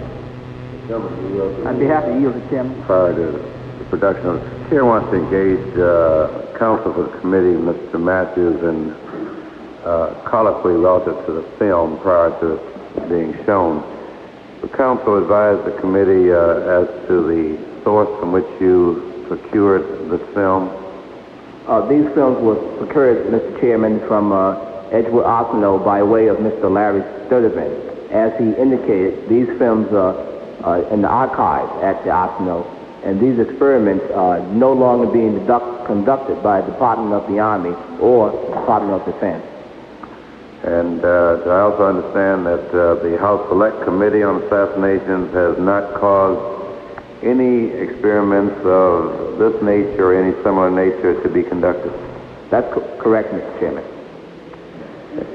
Thank you. I yield back to the gentleman from the District of Columbia. Thank you, Mr. Chairman. I was just consulting with some of my colleagues here to see if any of them had ever shot a jackrabbit, in which case I would depend upon their judgment as to whether one hit in the head will rise straight up in the air, because those muscles are the ones most likely. I've been advised by counsel that I might ask a member of the staff who's done the same. If the gentleman would yield, I have many years ago hunted these animals, and what Mr. Sturdivan has testified to is not at all unusual. Thank you, Mr. Sturdivan. We're ready to see what happens to muscles. Right, please.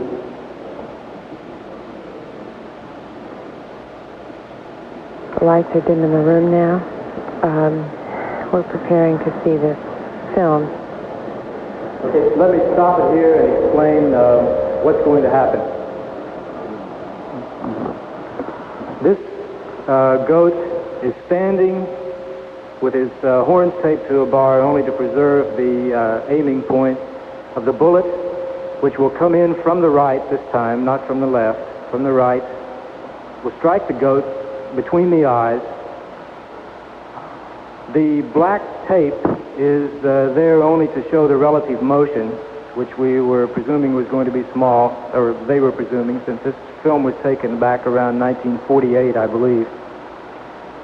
The first sequence will be a normal 24 frames per second view of this. This is a real time. First, we'll observe the neuromuscular reaction. The goat will collapse then, and by the wiggling of the tail and the tenseness of the muscles, we'll see what I think has sometimes been called the decerebrate rigidity. And that takes place about a second after the shot, and then slowly dissipates, and you'll see the goat slump obviously dead.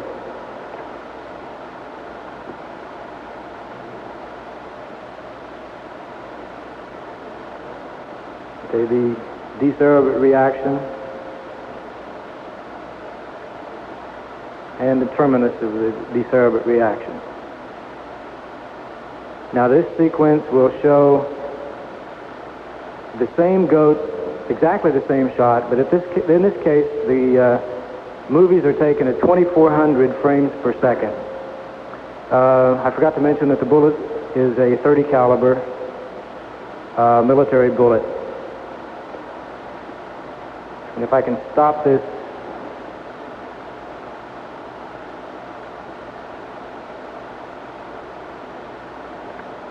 at an appropriate point.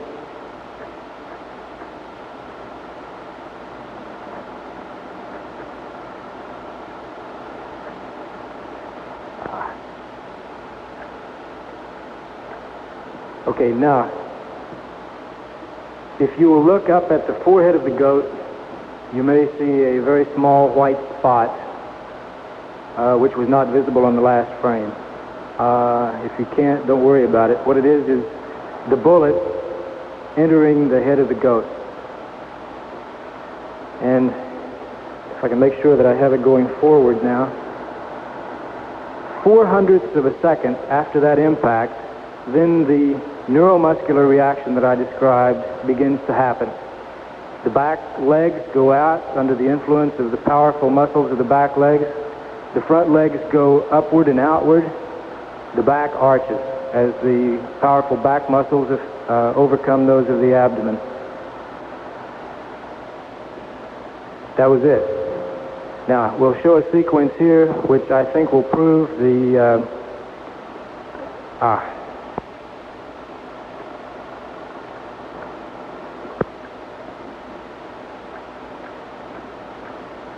This goat was shot under identical circumstances that the last one was, except that he is dead before the shot. The straps that you see are suspending him, but he is free to swing. If you pushed on his head, he would swing gently back and forth in this rack. The bullet will come in from the right again, moving toward the left. In this case, the bullet is deflected as it goes out of the skull and impacts on the goat near the spine.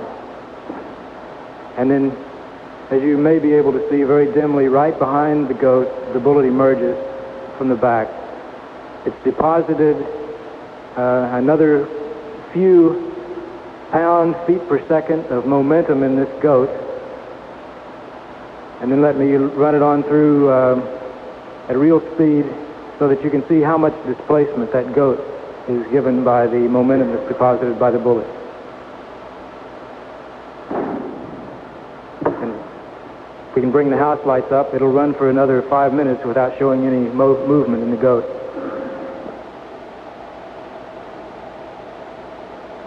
Lights, please. That's fine. So once you run it out.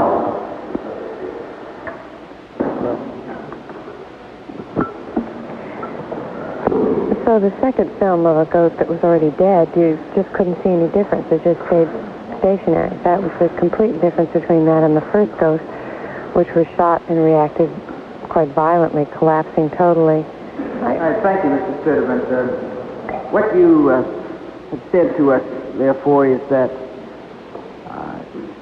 in the first instance, the bullet in the first hypothetical, moving at the speed that you have suggested, would have come through the president's neck without much loss in velocity. Right. It would have had some, I'd say wobble, you'd say yaw, coming out because of what it had hit, that it could possibly then go into the body of Governor Connolly in front of him, right, with a slight yaw, or at approximately the same speed because it encountered no substantive resistance. Is that your testimony? Roughly the same speed, not much loss in velocity. And that it, in your expert judgment, is logical that it could, exiting Governor Connolly's body, do the damage that it did to the wrist and still lodge in the left side. I mean, yes, the left side, yes. Yes. On the question that, again, I've been most concerned with, on the question of the apparent rearward motion of the president, you attributed that to nerve reactions to the massive activity in the brain. Yes, a neuromuscular response to the trauma in the brain. And that the trauma there was caused by radiation forces after the bullet had exited? Yes, sir. During and after the... During and after. Passage of the bullet, yes.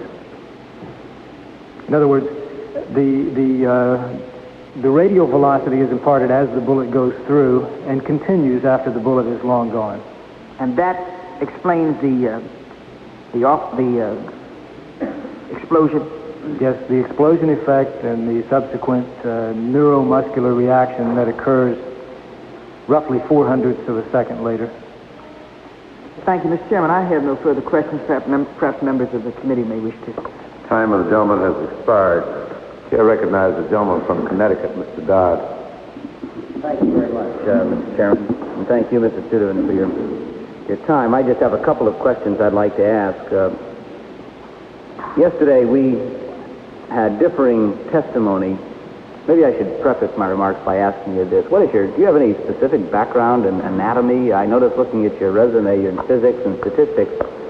Are you qualified to talk about anatomical responses and so forth? And if so, what is your background in that area? Well, yes, sir. I did take a considerable amount of biology in high school, college, took some graduate courses in physiology. And then, of course, I continued that biological training on the job because it's a necessary part of wound ballistics. You've had experience in that during the duration of your professional experience? Yes, before and during the duration, yes. All right. Well, yesterday, Dr. Wecht and Dr. Baden, as far as I was concerned anyway, disagreed on the response of human tissue, dead human tissue and living human tissue. Could you comment at all on that? Is there a significant difference or a substantial difference in testing projectiles, bullets, and so forth through a cadaver as opposed to a living tissue? Well, if you're looking for the effects on the tissue, the film was a dramatic example of how different it can be. In one case, the neuromuscular reaction is there in live tissue, and it is obviously impossible in the dead tissue. If you're looking for the effects on the bullet, it would be very difficult to distinguish between the live and dead tissue. In fact, there is enough biological variance so that I would presume that that one group of living tissue would differ significantly from another group of living tissue. You can tell this by the next steak you bite on. Sometimes you get a tender steak, sometimes you get a tough one. So there is a tremendous biological variance which masks out probably the differences between the living. But as far as any dramatic effect on a bullet, the difference between living tissue and dead tissue would be minimal. Is that your... It would not be dramatic. I wouldn't expect it to be any different. You showed us the film here of a living goat and what happened when that animal was struck in the skull, and then you showed us a film of a goat that was already dead. What would happen, or could we predict anything dramatic occurring if you had a wounded animal and its anatomical response? According to the films we see, the Zapruder film, it would appear that President Kennedy was first shot to the back, to the neck, and then the skull shot. Would that shot, assuming one, that it had not touched his spinal cord, have caused him to react the way he did at the time of the skull shot, and two, assume that it did touch the spinal cord? Would there be dramatic differences in his response, or is the time lapse too long to make any difference? Well, of course, it could not have struck his spinal cord directly because it would have had to have penetrated through the body of the vertebrae to do so. But it would certainly You see, a while ago I may have misled a little bit. I said that there was no shock wave associated with a bullet passage. Well, there is no shock wave in the tissue because it's moving subsonically. There is a small shock wave caused by the impact. In other words, the smacking force of the bullet impacting on the surface sends off a small shock wave. Now, it's a matter of conjecture as to whether that shock wave would be strong enough to cause a mechanical stimulation of the cord, or whether if it did nick the small projection out from the side of the vertebra, if the bullet passed near enough to fragment it, that the act of fragmenting that piece of bone might have been enough to cause a mechanical stimulation of a cord or a part of the cord, or the radial velocity of the tissues. As it moves out from the cavity, it might well displace the cord through the holes that exist between the vertebra where the nerves come out and so forth.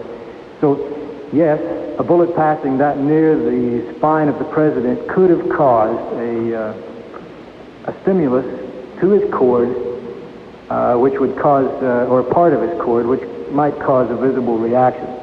But I can state with no certainty whether that would or would not have happened.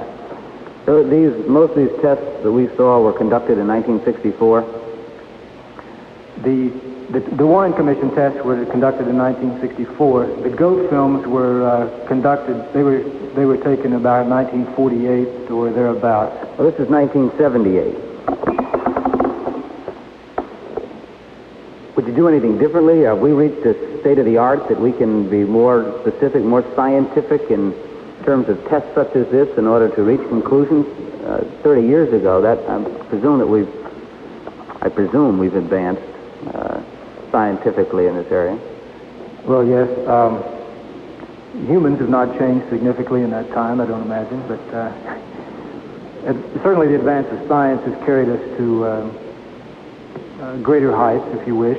What would you do differently? What sort of a test would you perform today, obviously excluding the ghoulish ones? Are there things that could be done today differently in order to conduct better tests?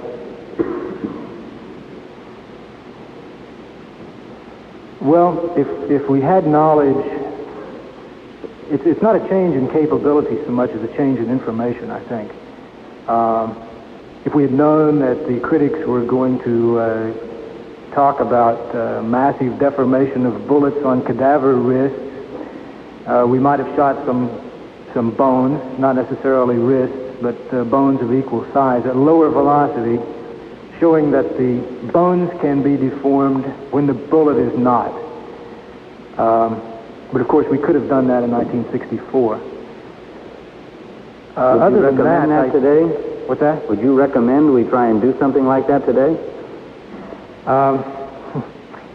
As a scientist, I'm totally confident that there is some point at which the velocity of the bullet will fall below the point where the bullet will be deformed, and that is significantly above the velocity at which bone will be deformed, because we know the mechanical properties of the gilding metal jacket, the mechanical properties of the bone, and we know that there's a gap between. The bullet is stronger than the bone, so there is some velocity at which it would smash bones, but not smash bullets. At some lower velocity, it would break bones, but not smash them, in the terms of bending, leverage, and so forth might fracture a bone, but it would not cause a comminuted fracture.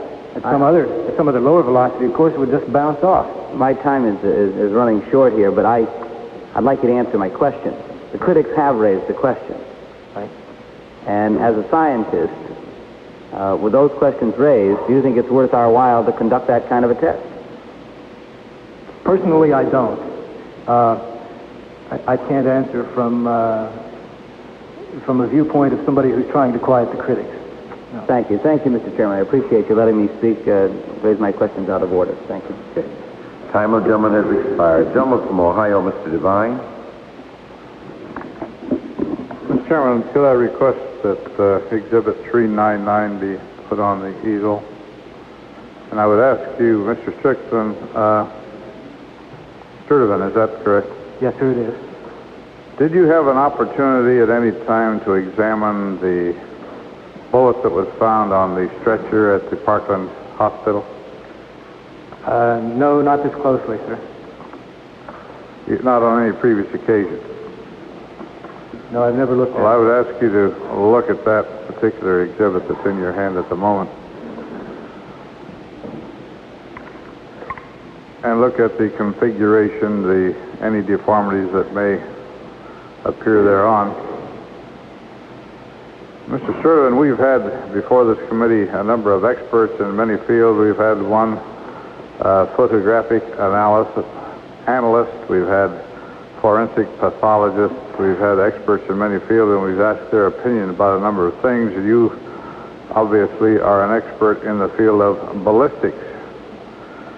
Now, based on what you know about the assassination of President Kennedy, the fact that a bullet entered the back of President Kennedy and emerged and conceivably then entered the body of Governor Connally and emerged and lodged itself someplace going through the wrist and perhaps the thigh, and perhaps that being the bullet that ended up on the stretcher in Parkland.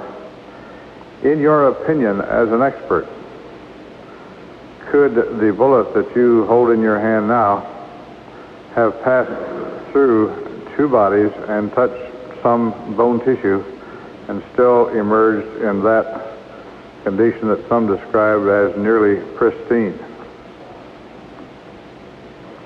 Yes, sir, it could have. The amount of soft tissue that it went through before it struck bone, the amount of bone that it struck, which wasn't extensive, at least before the wrist, the small amount of deformation indicating that it did not go through a great deal of bone at high velocity, which would have deformed it, caused it to have high drag, and so forth. This bullet is quite capable of having gone through that much tissue, yes. And it is slightly deformed, which, through my calculations, indicate that it must have been deformed on bone, since it could not have been deformed in soft tissue. Now, that is your best judgment as an expert in the field of ballistics, is that correct? Yes, sir, it could have inflicted that damage. WSCR Amherst. I only have one other question, Mr. Sturdivan. Again, as an expert in the field of ballistics, you are not troubled, having seen the Zapruder pictures, that the head moved in an anterior direction, or posterior direction, I guess, in the same direction from which the bullet was allegedly fired. That does not trouble you as an expert in the field of having conducted tests in ballistics? No, sir, the momentum of the bullet could not have thrown him in any direction violently. The neuromuscular reaction, in which the heavy back muscles predominate over the lighter abdominal muscles, would have thrown him backward no matter where the bullet came from, whether it entered the front, the side, or the back of the head. Then, to put it another way, it is entirely consistent that if the bullet came from the back, that the head may have also gone in a rearward position. Yes, sir. Thank you, Mr. Chairman. Mr. Sturdivan, do I understand that prior to Mr. Devine showing you this exhibit and asking you about it, that you had not previously been presented with this particular exhibit by anyone? No, I had never held it in my hand before. Thank you. Gentleman from Tennessee, Mr. Ford. Thank you, Mr. Chairman. I want to explore the damage caused to the skull due to what you call drag force rather than the type of bullet. I'm not quite clear on, drag force or the type of bullet, whether it's a soft or hard type of bullet. Could you explain that? Yes, sir. If I could recall that exhibit, I can't recall the number of it. I don't have the exhibit number. Maybe Mr. Matthews, the counsel, could give us the... Mr. Matthews, do you remember the exhibit that has the drag force equation on it? F1. That's F-115.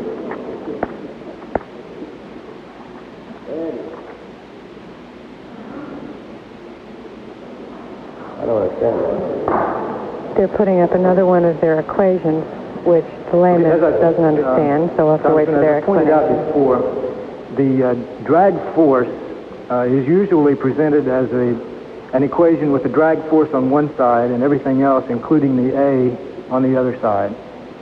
Now, with the A on the other side, meaning it would be multiplied by all of those other terms, this equation expresses the force that's exerted on the bullet. Simultaneously, the bullet, of course, exerts the same force on the tissue. Now, as that A increases dramatically, as the bullet goes from its normally oriented position to a 90-degree position, the area that you see increases dramatically, and therefore the force increases dramatically. As a bullet deforms, it also increases its presented area, and therefore a deformed bullet will have a much higher drag than a non-deformed bullet. The greater the deformation, the greater the velocity, the greater the force, the more dramatic that explosive effect is. How long from the time that the bullet entered President Kennedy's head did we have the skull fragment and I guess the brains or what have you coming out of his head? How much time from the time it entered the back of his head did we have that fragment? Well, if you recall in the movies of the skull began to fragment while the bullet was still in passage. And so therefore you might say that the skull began to come apart almost immediately, within microseconds of the impact. And then I was continued to fracture and move outward. I was still concerned about the question I think my colleagues, Mr. Fauntleroy, along with Mr. Devine, mentioned earlier about the direction of the bullet and the movement of President Kennedy's head, and talking about the time from the bullet entering the back of his head and the fragments of his skull. How did he have the muscles in the neck or the back or the legs or what have you to give the reaction to the rear rather than going in the direction of the bullet, which would have been forward? Okay, the direction that was imparted by the bullet going forward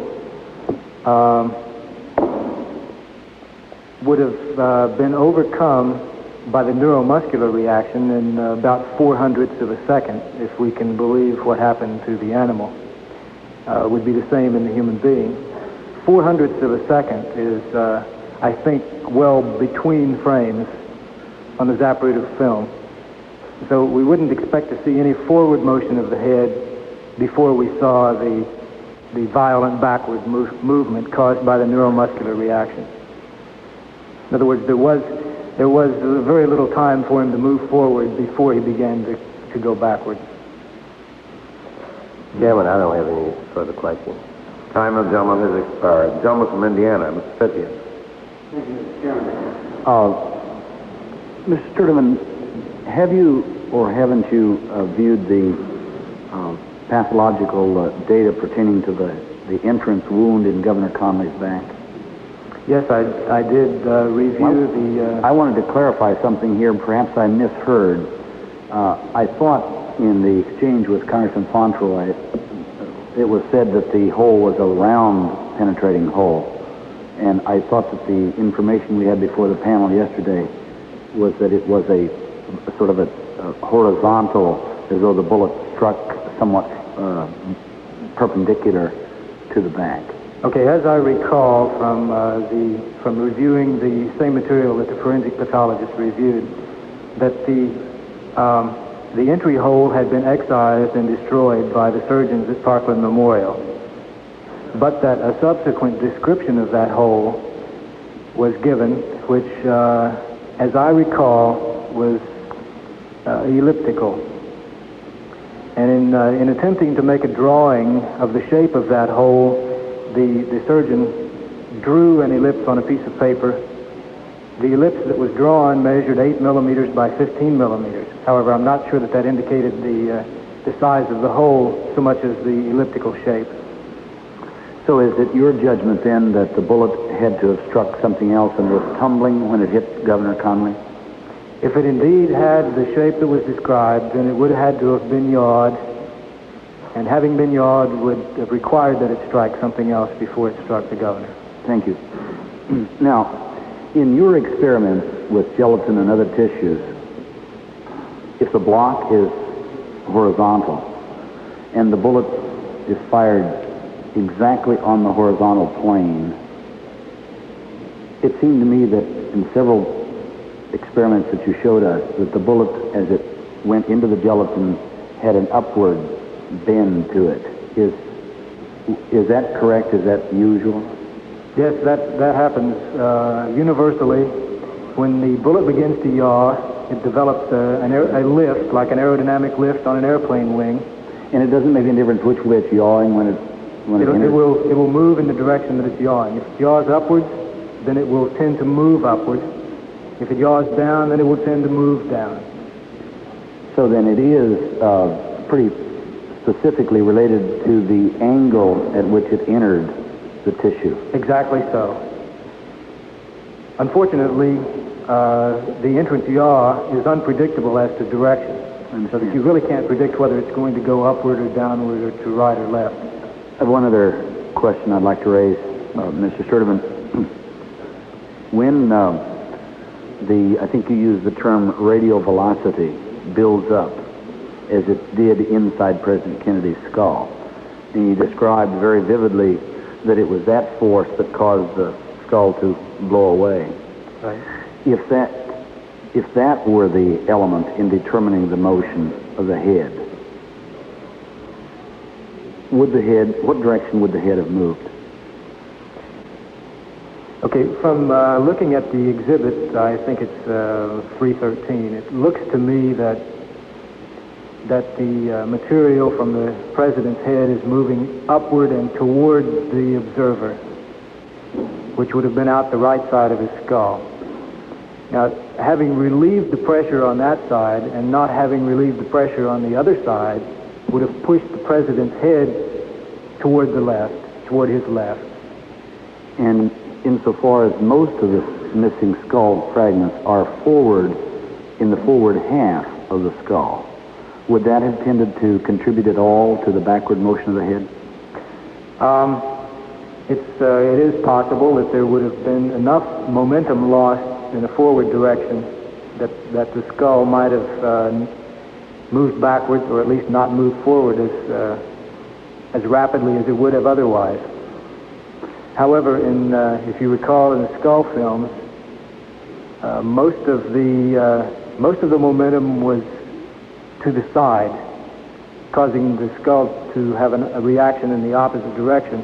But each of the skulls did move forward in the direction that the bullet took. But in those, the entry was considerably lower than in the actual case. Isn't this correct? Yes, but the exit, which is the more important here, was approximately in the right place. That is, the fragments of the skull were moving out from essentially the same place. What you're getting at is, no, I cannot exclude the fact that the loss of momentum from the skull fragments leaving could have imparted a slight rearward motion. Thank you. But that motion would not have been as dramatic as we saw. Could I have just one quick question, Mr. Chairman? Thank you. Isn't a dried skull harder than a living one? On the contrary, it's not quite as hard. Thank you. Okay. Gentleman from Michigan, Sawyer.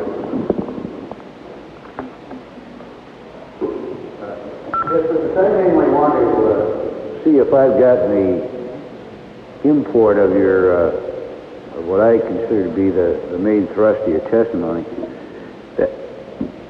Do I understand correctly that the bullet striking the president's head would not have imparted any really perceptible motion in one direction or the other as far as the Zapruder film was concerned?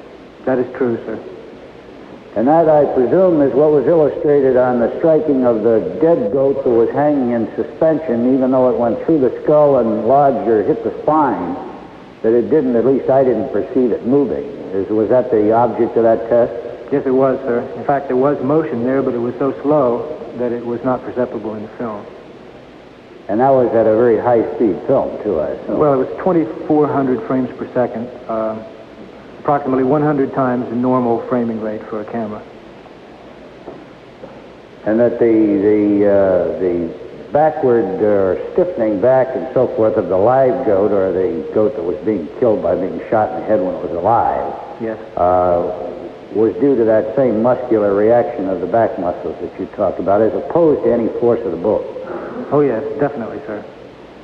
Now, one other point that I'd like to be sure that I have, too, and that is that if we assume that the deforming or destruction or damaging speed of a bullet is, let's say, 1,100 feet per second, or lower, or higher, and a bullet strikes an object that deforms or destructs, let's say at a speed or an impact speed of 300 feet per second, that the bullet, as long as it's below its impact, its damage speed, it can destroy or shatter the object with the lower damage threshold and itself not sustain any measurable damage because it's below its destructor damage point. Do I understand that correctly? That is exactly true, sir. That, I think, may explain the statement of Dr. Baden yesterday when he said that he'd observed a great number of handgun bullets which had smashed bones and not been severely deformed themselves, because handgun bullets do typically strike around 1,000 feet per second or less, which, according to my crude calculations, is below the deformation point of a bullet, and certainly above the deformation point, the smashing point of a bone. So I think that's dramatic evidence that it is true. There is that effect. And do you, in watching the Zapruder film where the president was struck in the back and through the throat as opposed to the second shot, you observed, I'm sure, that the president raised his hands to his throat at that point, which I presume would indicate that the spinal cord was clearly not severed, or he would not have been able to do that. Right. If the spinal cord had been severed, then he would,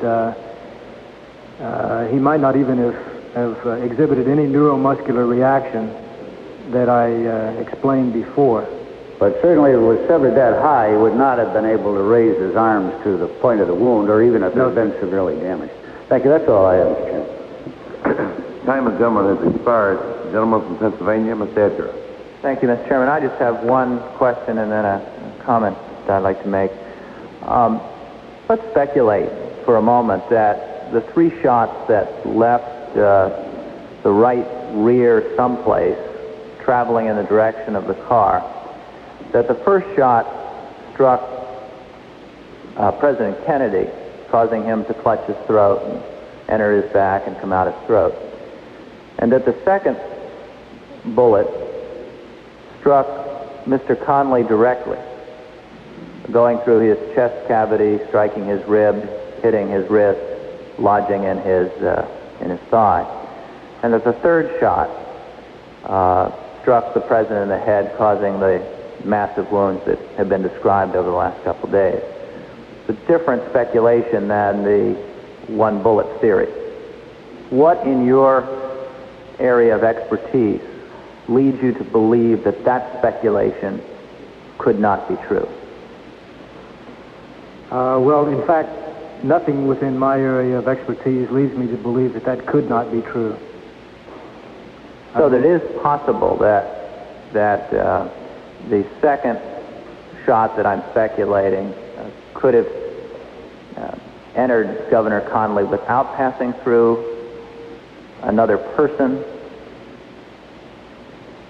Well, the only evidence that we have is the description of the entry wound on Governor Connally as being elliptical, which indicates that that bullet hit something before it hit Governor Connolly.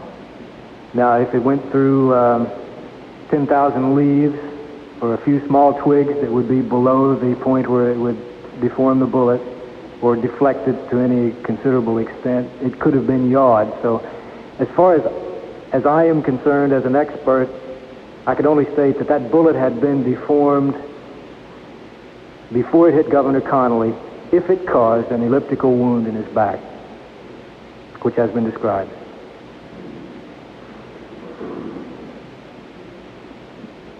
Would it not be elliptical if it entered at an angle? Yes, but if you make some geometrical drawings, you'll find that in order for the ellipse to be roughly twice the diameter in one direction that it is in the other, it would have to have entered at an angle that was 60 degrees from the normal. In other words, if this is a normal entry wound, it would have had to have been tilted 60 degrees from that, or only 30 degrees up from parallel to the surface. Okay, a bullet entering at that angle would have had to have roughly turned a 60-degree angle upon entry in order to exit out the front of the governor. And bullets just don't make abrupt 60-degree angle turns. Consequently, I can conclude from that since the path was predominantly forward, that it was not an acute angle, but a yawed bullet that entered him.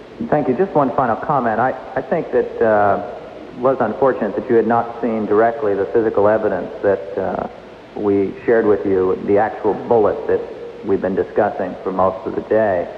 I do think, for the record, we should indicate that later today we will have before us 4 members of a panel who will be able to talk in more detail about ballistics and deal with a number of other factors relating to the bullet itself, and they have had the opportunity to see that bullet as well as the guns that were used in this event. Thank you, Mr. Chairman. One comment, if I may. No, I had not held the bullet in my hand before, but I had studied, of course, the photographs, and I had access to the amount of deformation and so forth, information on the amount of deformation. Thank you. Gentleman from Michigan, Sawyer. Yes, I just want to clarify something. I think you may have used an inadvertent word that I wanted to be sure was either corrected or confirmed. You said for the bullet to enter in an elliptical or create an elliptical entry wound into the back of Governor Connolly, it would have had to have been deformed going through something before, whether it be the president's body or not. I don't know that you meant that. From your earlier testimony, I thought you said it would not deform going through soft tissue, but rather would yaw as opposed to being deformed. Am I correct on it? I probably was speaking too fast. I intended to say that the bullet would have been undeformed, not deformed, but merely yawed by hitting something else. All right, thank you. Thank you. Time of the gentleman has expired. Let me just ask 1 or 2 clarifying questions. You've just mentioned the fact that you were shown photographs of Exhibit CE 399. Is that correct? Yes, sir, it was. And asked for your opinion based upon a photograph? Were you asked for an opinion based upon the photograph? Asked about an opinion with respect to the amount of deformation and so forth. Right. Based on photographs, yes. Right. Yes, sir. So what you're saying here today is that you were consulted with reference to this particular missile? Well, in interviewing by the staff, we did cover that point several times, yes, sir. That was our staff you have reference to, the House Select Committee staff? Yes, your staff, the staff of your committee. Okay, thank you. Counsel for the committee, Mr. Matthews. Mr. Chairman, can we put into the record JFK Exhibit F-117, which is the gelatin shot film, JFK Exhibit F-304, which is tomato juice shot film, JFK F305, which is a skeleton experiment, and JFK F309, which is a ghost shoot film. And have that made part of the record, Mr. Chairman. Without objection, they may be entered into the record at this point.